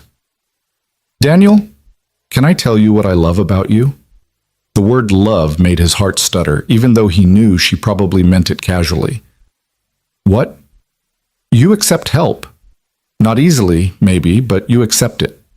So many people, myself included usually, are so invested in being self-sufficient that they can't let anyone in, can't admit they need support. But you let people care about you. You let me help. That's a gift. I'm learning, he said quietly. After Sarah died, I tried to do everything alone for way too long. Almost broke myself trying. Finally learned that accepting help isn't weakness. It's wisdom. Wisdom, Claire repeated. I'm trying to learn that too. Today I accepted that I can't save my company alone, that I need my team, need their forgiveness and their help and their investment in rebuilding. It's terrifying. But you did it anyway. That's courage. Or desperation. Sometimes they're the same thing. Claire laughed, soft and genuine. You should write a book. Wisdom from a small-town mechanic who's actually a secret philosopher. I'm from Denver. That's not small town. Fine. Wisdom from a big city mechanic who happens to have the soul of a poet and the heart of a saint. Now you're just making fun of me. Never. I'm celebrating you. There's a difference. Her voice softened. Thank you for calling to tell me about the email. Thank you for wanting to share your good news with me. You're the reason for the good news. Of course I wanted to share it with you. They said their goodbyes again, and this time when they hung up, Daniel felt something settle in his chest, a sense of rightness, of pieces clicking into place, of life opening up in unexpected and beautiful ways. He found Jennifer still in the kitchen, pretending to read a magazine, but clearly waiting for him. She called it good news, he said. What's happening with the foundation? And she was genuinely happy for me. Not performatively happy, not doing the socially required thing, actually happy. Because she cares about you. We barely know each other. You know the important things. You've seen each other at vulnerable moments. You've shown each other kindness without agenda. That's more real than most people manage after years of knowing each other. Jennifer set down her magazine. Danny, I know you're scared. I know this is fast and complicated and brings up all sorts of feelings about Sarah and moving on. But I also know you're falling for this woman. And I think she's falling for you too. So my advice? Stop overthinking and just let it happen. What if it all falls apart? Then it falls apart and you survive and keep going, just like you've done before. But what if it doesn't? What if this is actually the beginning of something amazing? Daniel thought about Claire's voice on the phone, about the easy intimacy of their conversations, about how talking to her felt both brand new and deeply familiar. He thought about the way Lily had immediately trusted her, about how Mr. Hops had somehow become a bridge between strangers. I think I'm already in it, he admitted. Whatever it is, I'm already there. Jennifer smiled, standing up and pulling him into a hug. Then stop fighting it. Trust yourself. Trust her. See what happens. That night, lying in the guest room with the window cracked to let in cool Seattle air, Daniel found himself unable to sleep despite his exhaustion. His mind kept returning to Claire, to her laugh, to her vulnerability, to the way she'd rebuilt herself over the course of a single day, from devastated to determined. His phone lit up one more time. Claire, I know I keep texting you like a teenager. Feel free to ignore if you're asleep. But I wanted you to know, I've been thinking about rebuilding, about what that looks like. And I realized something. I don't want to rebuild what I had. I want to build something new, something better, something that makes room for more than just work, for connection, for people like you and Lily who remind me what actually matters. Thank you for showing me what's possible. Daniel typed back. You're going to be amazing. Whatever you build next is going to be amazing because you're building it with wisdom gained from mistakes, with courage gained from surviving crisis, and with humanity gained from remembering that we're all just people trying our best. I believe in you. I believe in you too. In us. In whatever this is becoming. Daniel stared at those words. In us. And felt something shift inside him. A door opening that he'd thought was closed forever. A possibility emerging that felt both terrifying and exactly right. In us, he typed back. Yeah, I believe in that too. And somewhere between Seattle and Denver, between crisis and hope, between goodbye and hello, two people who'd met at the worst possible moment discovered that sometimes the worst moments created space for the best things to grow. The weekend in Seattle passed in a blur of family activities and stolen moments on his phone. Daniel found himself checking for messages from Claire with increasing frequency, and she seemed equally unable to go more than a few hours without reaching out. Their conversations ranged from mundane updates about their days to deeper exchanges about fear and hope and what it meant to rebuild a life after everything fell apart. On Saturday morning, while Lily and her cousins were occupied with an elaborate fort-building project in the living room, Daniel's phone rang with an unfamiliar number. He stepped into Jennifer's home office to answer. Mr. Hayes, this is Patricia Womack from the Riverside Community Investment Foundation. I hope I'm not calling at an inconvenient time. Daniel's pulse quickened. No, not at all. Thank you for calling. I wanted to reach out personally because your application has generated quite a bit of excitement here. Claire Donovan spoke very highly of your work. And when we looked into your business model, we were impressed by your commitment to serving low-income communities. The fact that you've maintained operation while consistently offering reduced rates and payment plans shows exactly the kind of sustainable community investment we like to support. I appreciate that. It's been challenging at times, but it's important work. We agree. which is why I wanted to let you know that we're prepared to offer you a grant of $75,000, pending final approval from our board meeting on Tuesday. Daniel felt the room tilt slightly. $75,000. That was more than he'd made in total profit over the last 2 years combined. That was hiring 2 experienced mechanics and still having money left over for new equipment. That was security for Lily's future. That was everything changing. I don't know what to say, he managed. Patricia's voice was warm. Say you'll accept it. Say you'll use it to continue doing the good work you're already doing, and say you'll submit quarterly reports so we can track the impact. Those are our only conditions. Yes, absolutely yes, thank you. This is going to change everything. That's what we hope for. We'll send over the paperwork early next week. Congratulations, Mr. Hayes. We're excited to support your work. After the call ended, Daniel sat in stunned silence, his phone clutched in his hand. $75,000. The number kept echoing through his mind, impossible and real at the same time. He needed to tell someone. He needed to share this with someone who would understand what it meant. His fingers moved almost of their own accord, dialing Claire's number. She answered on the second ring. Hey, how's Seattle? How's Lily? Claire, they called. The foundation. They're giving me $75,000. There was a brief pause, then Claire's voice came through, thick with emotion. Daniel, that's incredible. Oh my God, I'm so happy for you. I can hire people. I can expand. I can actually build something sustainable instead of just surviving month to month. His voice cracked. This is because of you. You made this happen. No, you made this happen by being the kind of person who deserves support. I just made an introduction. Everything else is you. She paused, and he could hear traffic in the background. Where are you? Can you talk for a minute? I'm at my sister's. I can talk. Where are you? In my car, actually. Driving to the office, even though it's Saturday, because apparently I still haven't learned how to take a day off. But Daniel, I want you to really hear this. That grant isn't charity. It's not a handout. It's recognition of the value you're already creating in your community. You earned this. I don't know if I believe that yet, but I'm trying. Good. Keep trying. And when you get back to Denver, we're celebrating. Properly. Champagne and dinner somewhere nice and a toast to new beginnings. I'd like that. Although I'm more of a beer guy than a champagne guy. Then we'll have beer. The point is celebration. The point is acknowledging that good things can happen even in the middle of chaos. Her voice softened.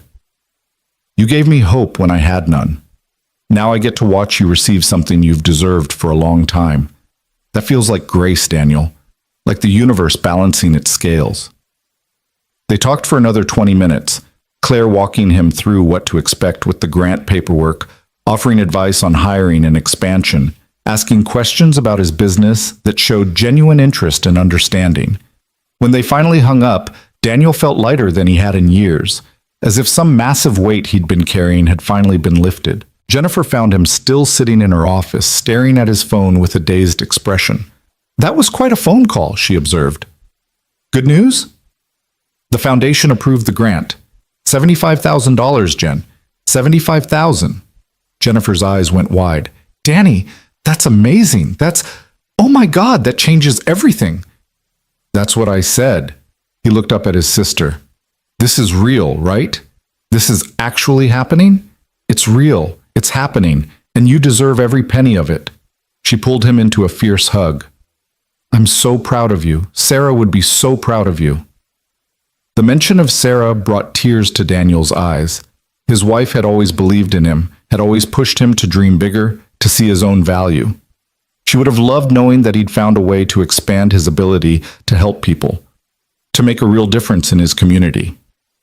I wish she could see this, he said quietly. Maybe she can, and maybe she's also happy that you're finding happiness again, with Claire. Daniel pulled back, wiping at his eyes. It's too soon to call it happiness. We've known each other less than a week. And in that time, she's helped you secure a massive grant. You've helped her find the courage to rebuild her company, and you've both admitted you need each other. That's not nothing, Danny. That's the beginning of something real. The rest of Saturday unfolded in a haze of celebration. Jennifer insisted on taking everyone out for ice cream, and Daniel found himself surrounded by the chaotic joy of three sugar-high children while he tried to process the seismic shift his life had just taken. Lily, sensing something important had happened even if she didn't understand the details, stuck close to his side, her small hand finding his whenever they moved from one place to another. That evening, after the children had been corralled into bed, and the adults had collapsed in the living room with wine and exhaustion, Daniel's phone lit up with a video call from Claire. He excused himself to the back deck, the cool night air clearing his head. Claire's face filled the screen and Daniel felt his breath catch slightly. She'd clearly been working.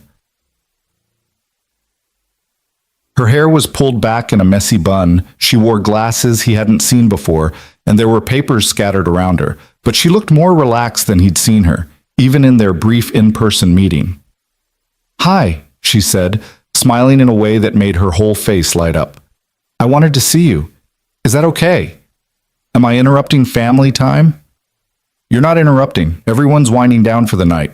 How are you?" "Exhausted, but good. Productive, actually. I spent the day working on the new organizational structure for Donovan Global, mapping out what a values-first culture actually looks like in practical terms." She shifted, and he caught a glimpse of her apartment behind her. Modern, sleek, with floor-to-ceiling windows that showed the Denver skyline. "It's harder than I expected, honestly. Dismantling systems you built is strange work. But necessary work." "But necessary," she agreed. "Daniel, can I ask you something? And I want you to be completely honest. Always. When you look at me, do you see a CEO? Someone powerful and put together and intimidating? Or do you see the person who is crying in an airport?" The question was so vulnerable, so raw, that Daniel took a moment to really consider his answer. "I see both," he said finally. "I see someone who built something remarkable, who has the intelligence and drive to lead a major company.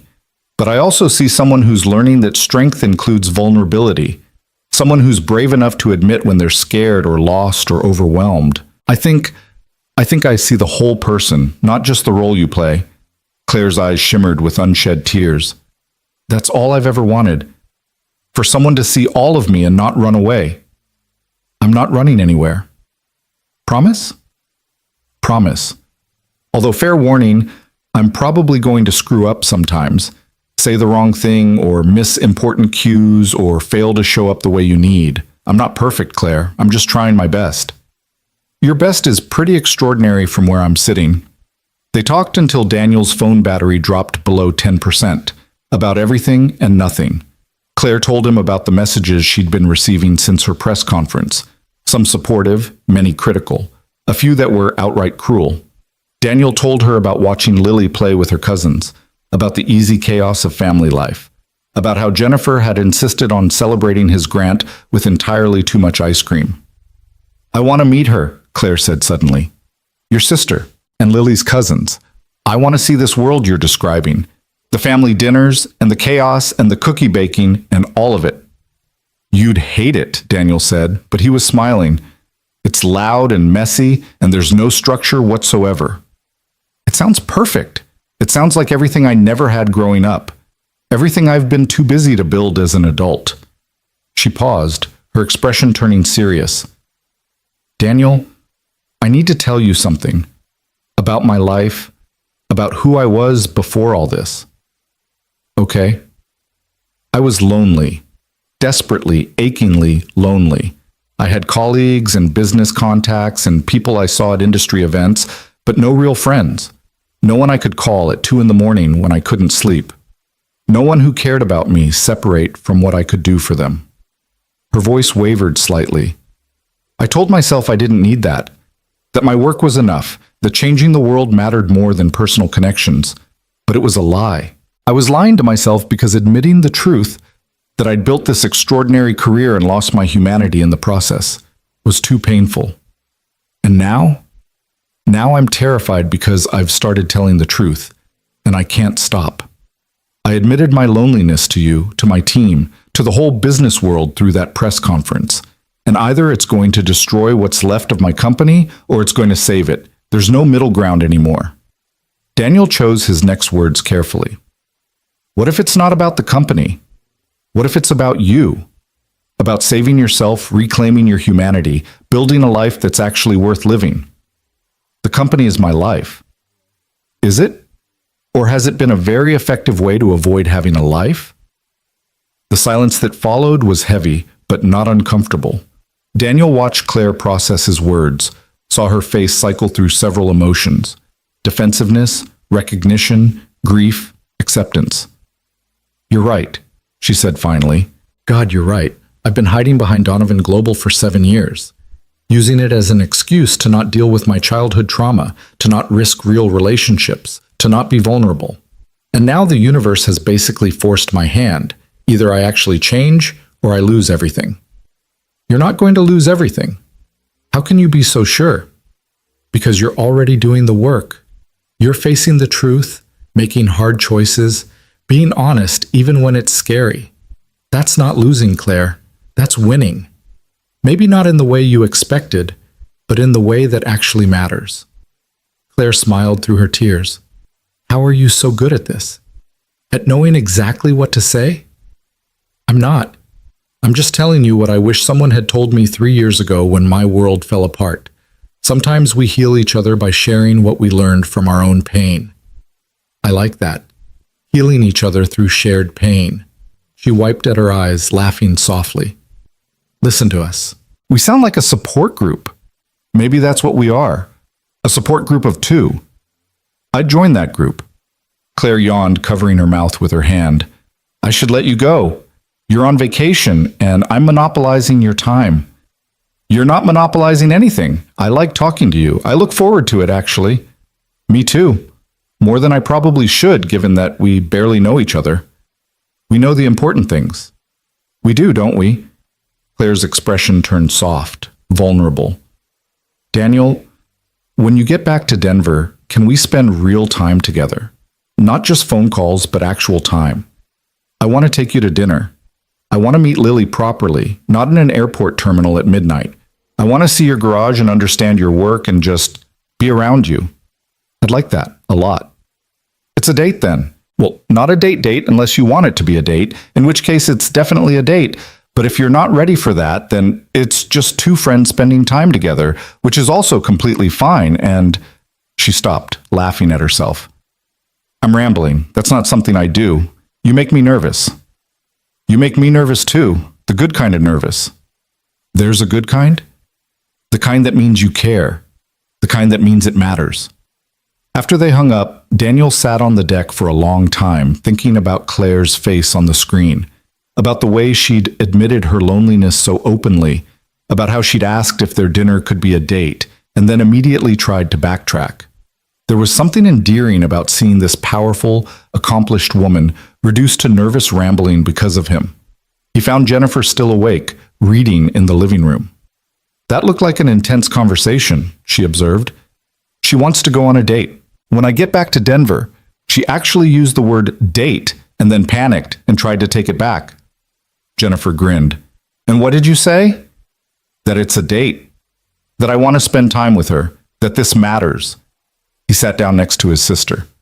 "Jen, I think I'm falling for her. Is that crazy? We've known each other less than a week." "Time is relative. You can know someone for years and never really see them. Or you can know someone for days and see right into their soul. It sounds like you and Claire are the second kind." "What if I'm not ready? What if this is too soon after Sarah?" "Danny, there's no rule book for this. There's no magical amount of time after which it's okay to move on. Sarah died 3 years ago. You've grieved her, honored her, kept her memory alive for Lily. But you're also still here, still living, still capable of feeling and connecting and loving. Sarah would want that for you. She loved you. She'd want you to be happy." Daniel felt tears prick at his eyes. "I still miss her. Every day." "I know you do, and you probably always will. But missing Sarah doesn't mean you can't also make room for Claire. The heart has infinite capacity, Danny. Love doesn't subtract from love, it multiplies." Sunday morning dawned clear and bright, perfect autumn weather that made everything feel possible. Jennifer had planned a hike in a nearby state park, and Daniel found himself walking beside Tim while the children ranged ahead with Jennifer, their excited voices carrying back through the trees. "Jennifer told me about the grant," Tim said. That's phenomenal, Daniel. Really phenomenal. I'm still processing it, honestly. It doesn't feel real yet. And this woman, Claire, she really just connected you with the foundation out of gratitude? I think it was more than gratitude. I think it was her way of doing something good in the middle of everything falling apart, of remembering why she started her company in the first place. Tim nodded thoughtfully. Jennifer also mentioned that you two have been talking quite a bit, that there might be something developing there. Maybe. Probably. I don't know. Daniel picked up a stick and tossed it further down the trail. It's complicated. Most good things are. Tim was quiet for a moment, then continued. Can I tell you something? About when I first met Jennifer? Sure.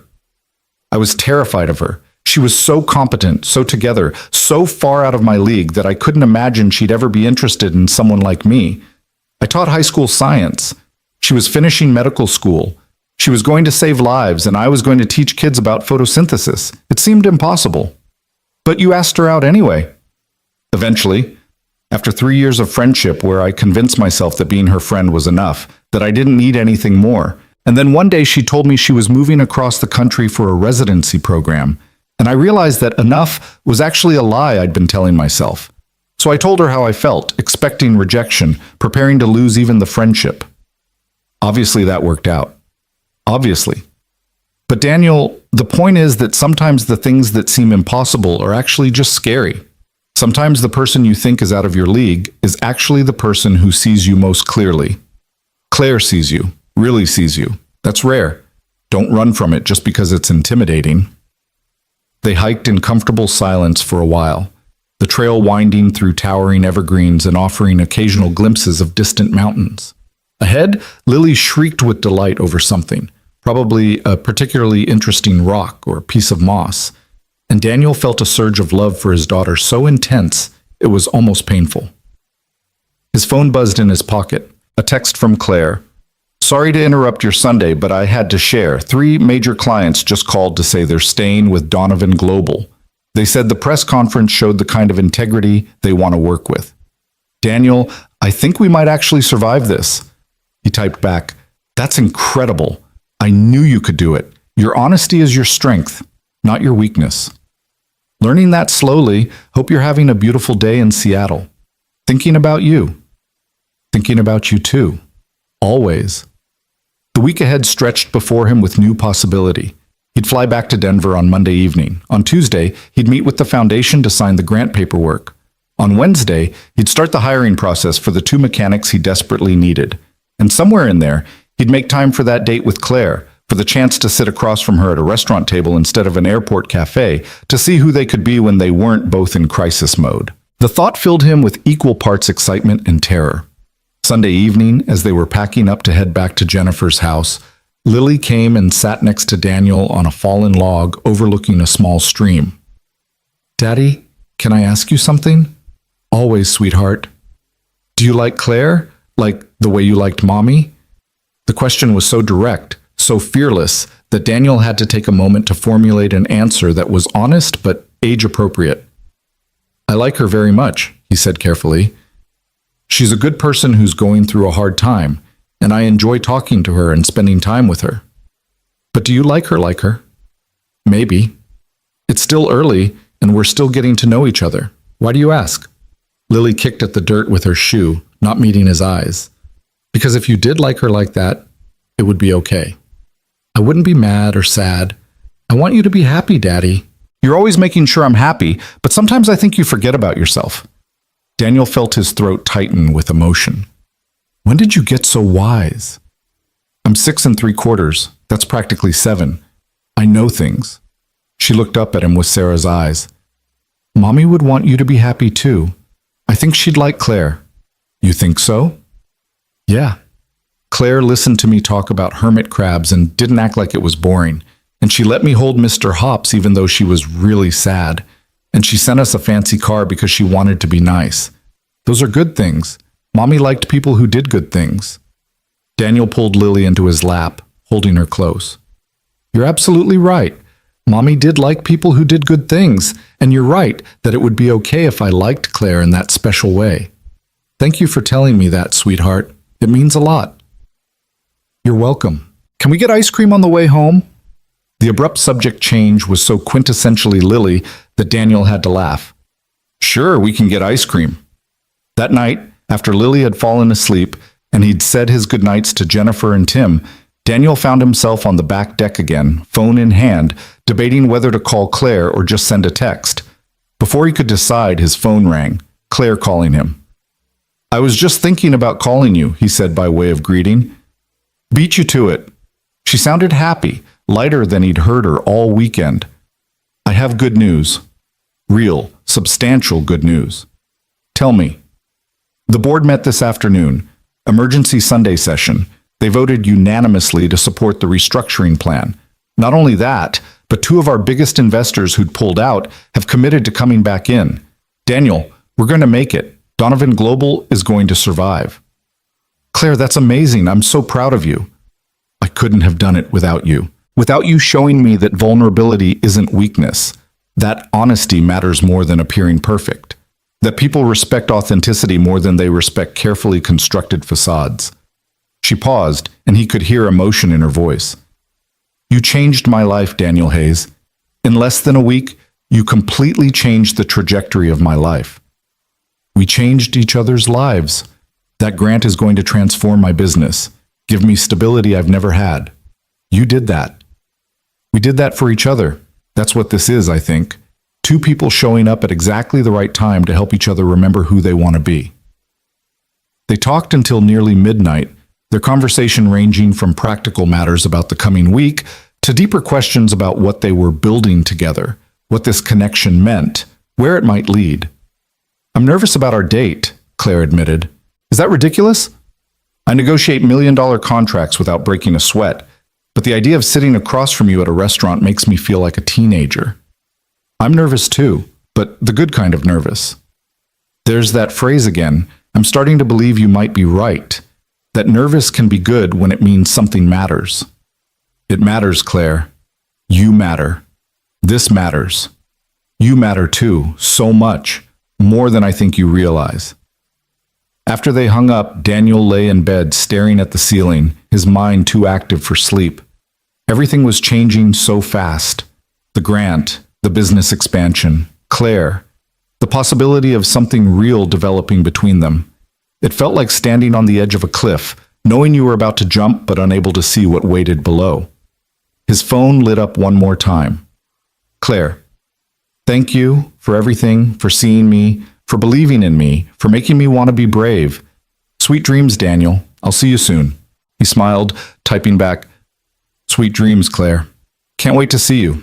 To really see you in person, not in crisis mode. Just you and me and the possibility of something beautiful. Something beautiful. I like the sound of that. Good night, Daniel Hayes. Thank you for existing in the world. Good night, Claire Donovan. Thank you for finding me in that airport. Monday morning arrived too quickly. The weekend compressed into a blur of family time and phone calls and the constant low-level awareness of Claire, even when they weren't actively talking. Jennifer drove them to the airport, Lily chattering in the back seat about everything she wanted to tell her teacher about her Seattle adventure. At the departure gate, Jennifer pulled Daniel into a tight hug. I'm really happy for you, she said quietly. The grant, Claire, all of it. You deserve good things, Danny. You've earned them. Thank you for hosting us, for the cookies and the wisdom and the reminder that family matters. Come back soon and bring Claire next time. I want to meet this woman who's captured my brother's heart. I'm not sure my heart is captured yet. Jennifer laughed. Yes, it is. You just haven't fully admitted it to yourself yet. But you will, soon. The flight back to Denver was smooth and uneventful, Lily falling asleep almost immediately, while Daniel found himself unable to focus on anything except his phone, watching for messages from Claire even though they'd agreed to give each other space to handle their respective Mondays. But as the plane began its descent into Denver, his phone buzzed with a text. Welcome home. Can't wait to see you properly. Dinner Wednesday? I'll make reservations somewhere nice. Or we could do something casual if you prefer. Whatever feels right, just want to spend time with you. He typed back. Wednesday sounds perfect. Surprise me with the location. I trust you. You trust me. Those words mean more than you know. See you in 2 days, Daniel Hayes, counting down the hours. As the plane touched down in Denver and Lily stirred awake beside him, Daniel felt something shift inside his chest. A opening, a lightening, a sense that life was about to become something other than just survival and responsibility. That maybe, just maybe, there was room for joy and connection and the particular brand of nervous excitement that came from falling for someone who saw you clearly and chose you anyway. The city lights of Denver spread out below them, familiar and full of new possibility, and Daniel smiled at the view, at the future, at whatever came next. He was ready. Scared, uncertain, still carrying grief and caution and the weight of past loss, but ready nonetheless. Ready to take the leap, to risk his heart, to see if Claire Donovan might be the person who helped him remember how to truly live instead of just survive. 2 more days until their date. 48 hours until he'd see her face across a table, until they'd try to be something other than 2 people in crisis finding comfort in each other's presence.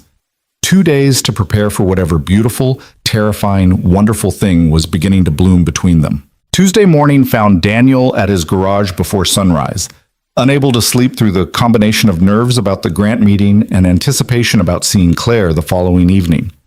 The familiar smell of motor oil and metal greeted him as he unlocked the door, and for a moment he just stood there, taking in the space that had been his sanctuary for 3 years. The garage was small, just 2 bays and a cramped office that doubled as a waiting area. But it was his. Every tool had been carefully selected, every system optimized for efficiency on a shoestring budget. The walls were covered with thank you notes from customers, crayon drawings from their kids, the accumulated evidence of a community that appreciated what he did even if they couldn't always afford to pay full price. Soon, if everything went as planned, this would expand. New equipment, additional staff, the ability to help even more families keep their vehicles running. The thought was exhilarating and terrifying in equal measure. His phone buzzed. Claire, good morning. I know your meeting with the foundation is at 10. Just wanted to say I'm thinking about you. You've got this. Call me after? Daniel smiled, typing back. Will do. How are you holding up? Surprisingly well. Had my first full night of sleep in weeks. Woke up actually feeling hopeful. That's new. Hopeful is good. Hold on to that. Holding on to a lot of things lately. Hope. Gratitude. The memory of a kind stranger in an airport. All of it feels precious now. The hours until his meeting crawled by with agonizing slowness. Daniel tried to focus on routine maintenance jobs, an oil change for Mrs. Patterson, brake pads for the Johnsons' minivan. But his mind kept wandering to the foundation meeting, to the grant paperwork, to the reality of what was about to change. At 9:30, he changed out of his work coveralls into the one decent shirt and slacks he kept at the garage, for rare occasions that required looking professional. He caught his reflection in the bathroom mirror and barely recognized himself. Nervous, excited, alive in a way he hadn't been in years. The Riverside Community Investment Foundation occupied a modest suite in a downtown Denver office building, the kind of space that spoke more of function than flash. Patricia Womack greeted him personally, a woman in her late 50s with silver hair and the warm, direct manner of someone who'd spent decades working in nonprofit service. Mr. Hayes, thank you for coming in. Please, have a seat. The conference room was simple but professional, with windows overlooking the city and a table spread with paperwork that represented Daniel's entire future. Before we begin with the formalities, Patricia said, settling into her chair across from him, I want you to understand what this grant represents. We don't just give money to businesses. We invest in people who are already making a difference, who understand that success isn't just about profit, but about community impact. Your work with low-income families, your commitment to accessibility, your willingness to operate on thin margins so that people can afford necessary repairs, that's exactly what we're looking for. I appreciate that. The work has always mattered more than the money, which is precisely why you deserve this funding. To continue doing that work sustainably. Patricia slid a folder across the table. This outlines the grant terms, reporting requirements, and guidelines for fund usage. Take your time reading through it. I'm here to answer any questions. Daniel read carefully, his mechanic's attention to detail serving him well as he parsed through the legal language. The terms were generous. $75,000 with minimal restrictions beyond requiring the money be used for business operations and community service. Quarterly reports documenting impact. An annual review to assess continued eligibility for future funding. This is more than fair, he said finally. More than generous, actually. We believe in supporting good people doing good work. Claire Donovan spoke very highly of you, but we did our own research too. Talked to some of your customers, looked at your business model, verified your community impact. Everything she said was true. You're exactly the kind of person we want to support. They spent the next hour going through paperwork, signing documents, discussing implementation timelines. Patricia offered guidance on hiring, on managing growth, on maintaining the community focus that made his work meaningful, while also ensuring his business remained sustainable. One more thing, Patricia said as they were wrapping up. Claire Donovan has been on our advisory board for 2 years. She's connected us with dozens of worthy applicants, but I've never seen her advocate for someone the way she advocated for you. Called me personally, sent detailed documentation, followed up multiple times. Whatever you did to earn that level of support from her, it must have been significant. Daniel felt heat rise in his cheeks. I was kind to her when she needed it, that's all. Sometimes that's everything. Patricia smiled knowingly. Kindness has a way of creating ripples we can't always predict. You were kind to Claire, she's being kind to you, and now you'll be able to extend that kindness to countless more families in your community. That's how change happens. One person at a time, one act of generosity at a time. Walking out of the foundation office with signed paperwork and a timeline for the first grant disbursement, Daniel felt like he was floating. The impossible had become real. His struggling garage would become something sustainable, something that could grow and evolve and serve even more people. He called Claire from his truck in the parking garage, unable to wait another moment to share the news. How'd it go? She answered immediately, her voice tight with anticipation. It's official, signed the paperwork. The first installment hits my account next week. Claire let out a sound that was half laugh, half sob. Daniel, that's incredible. I'm so happy for you. Patricia said you called her personally, that you advocated for me like nobody she'd ever seen. Of course I did. You deserve this. You deserve all of it. Claire paused, and when she spoke again, her voice was softer. Can I tell you something? Helping you get this grant was the first thing I've done in months that felt completely right. No ambiguity, no moral complexity, just pure good. You reminded me why I started my company, and then you let me actually live those values by supporting you. So really, you gave me a gift too. We keep saving each other. That's our thing, apparently. I like our thing. I like it a lot. He could hear the smile in her voice. Are you still free tomorrow? For dinner? Absolutely. Where should I meet you? I made reservations at Mercantile. It's in Union Station. Quiet, excellent food, the kind of place where we can actually talk without shouting over noise. 7 o'clock? Perfect. Should I bring anything? Do anything special? Just bring yourself. That's all I want. Just you, Daniel Hayes, exactly as you are. After they hung up, Daniel sat in his truck for a long moment, processing everything that had happened. In less than a week, his entire life had transformed. The business he'd been barely keeping afloat would now have the resources to thrive.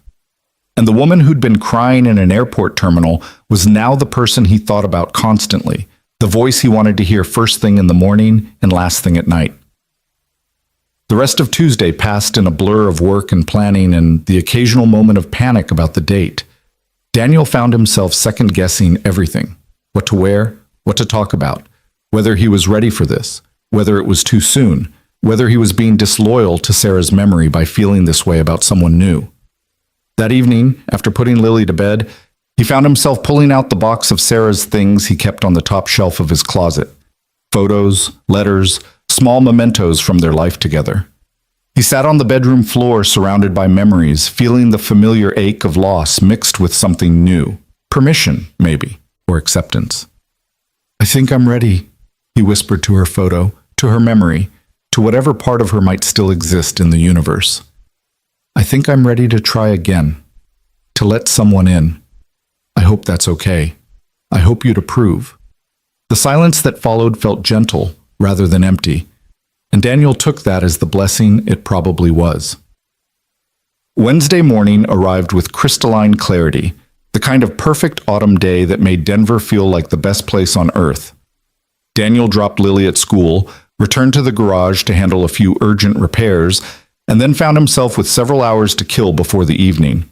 He went home and stood in front of his closet, suddenly aware of how limited his wardrobe was. Work clothes, casual clothes, and exactly one outfit suitable for something nice. He'd bought the navy button-down and dark jeans for a funeral 2 years ago and hadn't worn them since. His phone rang. Jennifer, calling with impeccable timing as always. "So," she said without preamble, "tonight's the big night. How did you even know about tonight?" "Danny, you've been texting me updates constantly. Also, I'm your sister. I know things. Are you nervous?" "Terrified." "Good nervous or bad nervous?" "I don't know anymore. Both? All of the above?" He sat on the edge of his bed, staring at the clothes laid out. "Jen, what if this is a mistake? What if I'm not ready? What if I screw it up?" "Then you screw it up and survive and try again." "But Danny, from everything you've told me about Claire, she's not expecting perfection. She's expecting honesty. Just be yourself. That's already enough." "What if myself isn't enough?" "Then she's not the right person, and you'll both figure that out and move on." "But I don't think that's what's going to happen. I think you're going to have a wonderful evening with someone who already sees your value, and you're going to let yourself enjoy it without sabotaging it with overthinking." After they hung up, Daniel forced himself to take a shower, to put on the nice clothes, to actually look at himself in the mirror and acknowledge that he was doing this. He was going on a date, his first real date since Sarah died. The significance of it sat heavy in his chest. His phone buzzed. "Claire, I know it's early, but I'm already nervous and excited and possibly losing my mind. Is it normal to change outfits 4 times for a dinner date?" Daniel laughed, tension easing slightly. He typed back, "If it makes you feel better, I've been staring at my closet for 20 minutes trying to decide between 2 nearly identical shirts." "It does make me feel better, actually. We're both nervous disasters. That's comforting. Maybe that's what makes this work. We're disasters together." Beautiful disasters. I like that. "See you at 7, Daniel Hayes." Counting down the hours. The afternoon stretched endlessly. Daniel picked up Lily from school and tried to focus on helping her with homework, making her dinner, listening to her chatter about playground politics and the art project they were starting next week. But his mind kept drifting to the evening ahead, to seeing Claire in person for the first time since that chaotic airport night. His neighbor, Mrs. Chen, arrived at 6:15 to babysit. She was a retired teacher who adored Lily and frequently offered to watch her when Daniel needed help. "You look very handsome," Mrs. Chen observed as Daniel checked his reflection one more time. "Special occasion?" "Dinner, with a friend." "A friend who makes you this nervous?" She smiled knowingly. "Good. You deserve some happiness, Daniel. Go, enjoy. Don't worry about Lily. We'll have a wonderful evening." Lily appeared in her pajamas, already prepared for bed, even though it was barely past 6:30. "You look fancy, Daddy. Is this for your date with Claire?" "It's not. It is dinner with Claire, yes." "It's a date," Lily said with absolute certainty. "You should bring her flowers. That's what people do on dates." "How do you know about bringing flowers on dates?" "Emma's dad brought her mom flowers last week, and Emma said it was because they were having a date night. So you should bring Claire flowers, too." The logic was unassailable. Daniel found himself making a quick stop at a grocery store on the way downtown, selecting a simple bouquet of mixed flowers that seemed cheerful without being over the top. He felt slightly ridiculous carrying flowers through the parking garage at Union Station, but Lily's advice had been sound. This was a date, and dates involved flowers. Mercantile dining and provision sat inside the beautifully restored Union Station, all exposed brick and warm lighting and the kind of casual elegance that made you feel comfortable while still feeling special. Daniel arrived 10 minutes early and stood outside for a moment, trying to calm his racing heart. He saw Claire before she saw him. She was standing near the host stand, wearing a deep green dress that was elegant without being formal, her dark hair down around her shoulders instead of pulled back. She was checking her phone with an expression of nervous concentration, and Daniel felt his breath catch at the sight of her. This was the woman who'd been crying in an airport terminal 6 days ago. This was the woman he'd talked to for hours on the phone, sharing fears and hopes and the tentative beginning of something neither of them had expected. This was Claire, and she was beautiful, and she was here, and this was really happening. He approached slowly, the flowers suddenly feeling both inadequate and perfect at the same time. Claire. She turned, and her entire face lit up with a smile that made Daniel's chest tight. Daniel, hi, you're here. You're really here. Did you think I wouldn't show up? No. Maybe. I don't know. Part of me kept thinking I'd imagined the whole thing, that I'd dreamed you up in some stress-induced hallucination and you weren't actually real. He held out the flowers. I'm real. And my daughter insisted I bring these because apparently 6-year-olds know more about dating protocol than I do. Claire took the bouquet, her eyes shining with something that looked like tears. These are perfect. She's perfect. You're perfect. Oh God, I'm already rambling and we haven't even sat down yet. I like your rambling. It means you're nervous. It means this matters. It matters so much. She looked at him directly, and Daniel felt the full force of her attention, her intelligence, her genuine affection. Should we go in? Our table should be ready. The host led them to a corner booth that offered both intimacy and a view of the historic station. They slid in across from each other, and for a moment they just looked at each other, taking in the reality of being together in person, in normal circumstances, as two people on a date rather than two strangers finding each other in crisis. You look beautiful, Daniel said, and meant it completely. You clean up pretty well yourself. Although I have to say I have a soft spot for the worn denim jacket version of you. The jacket's seen better days, but it's comfortable, and comfort matters when you're working. A server appeared to take drink orders, and they both requested wine, something neither had done at their airport cafe dinner. The small ritual of choosing a bottle together, of the server pouring and retreating, created a moment of comfortable silence. So, Claire said, raising her glass, what should we toast to? New beginnings? New beginnings, she agreed, and they clinked glasses gently. Daniel, I have to tell you something. I'm completely out of my depth here. I don't know how to do this, how to be on a date, how to let someone see me this way, how to want something this much and not sabotage it out of fear. Then we're perfectly matched, because I have no idea what I'm doing either. I haven't been on a date in over 10 years. Everything I know about modern dating comes from my sister's stories about how terrible it is. Well, this doesn't feel terrible. Terrifying, yes, but not terrible. Good terrifying? The best kind of terrifying. Claire set down her wine glass, her expression turning serious. Can we just be honest with each other? Completely, painfully honest. No games, no pretending, no trying to be cooler or more together than we actually are. I would love nothing more than that. Okay, then here's my honesty. I've been thinking about you constantly since that night at the airport. You've been the first thing I think about when I wake up and the last thing I think about before I sleep. I've saved every text message you've sent me. I've listened to your voicemails multiple times just to hear your voice.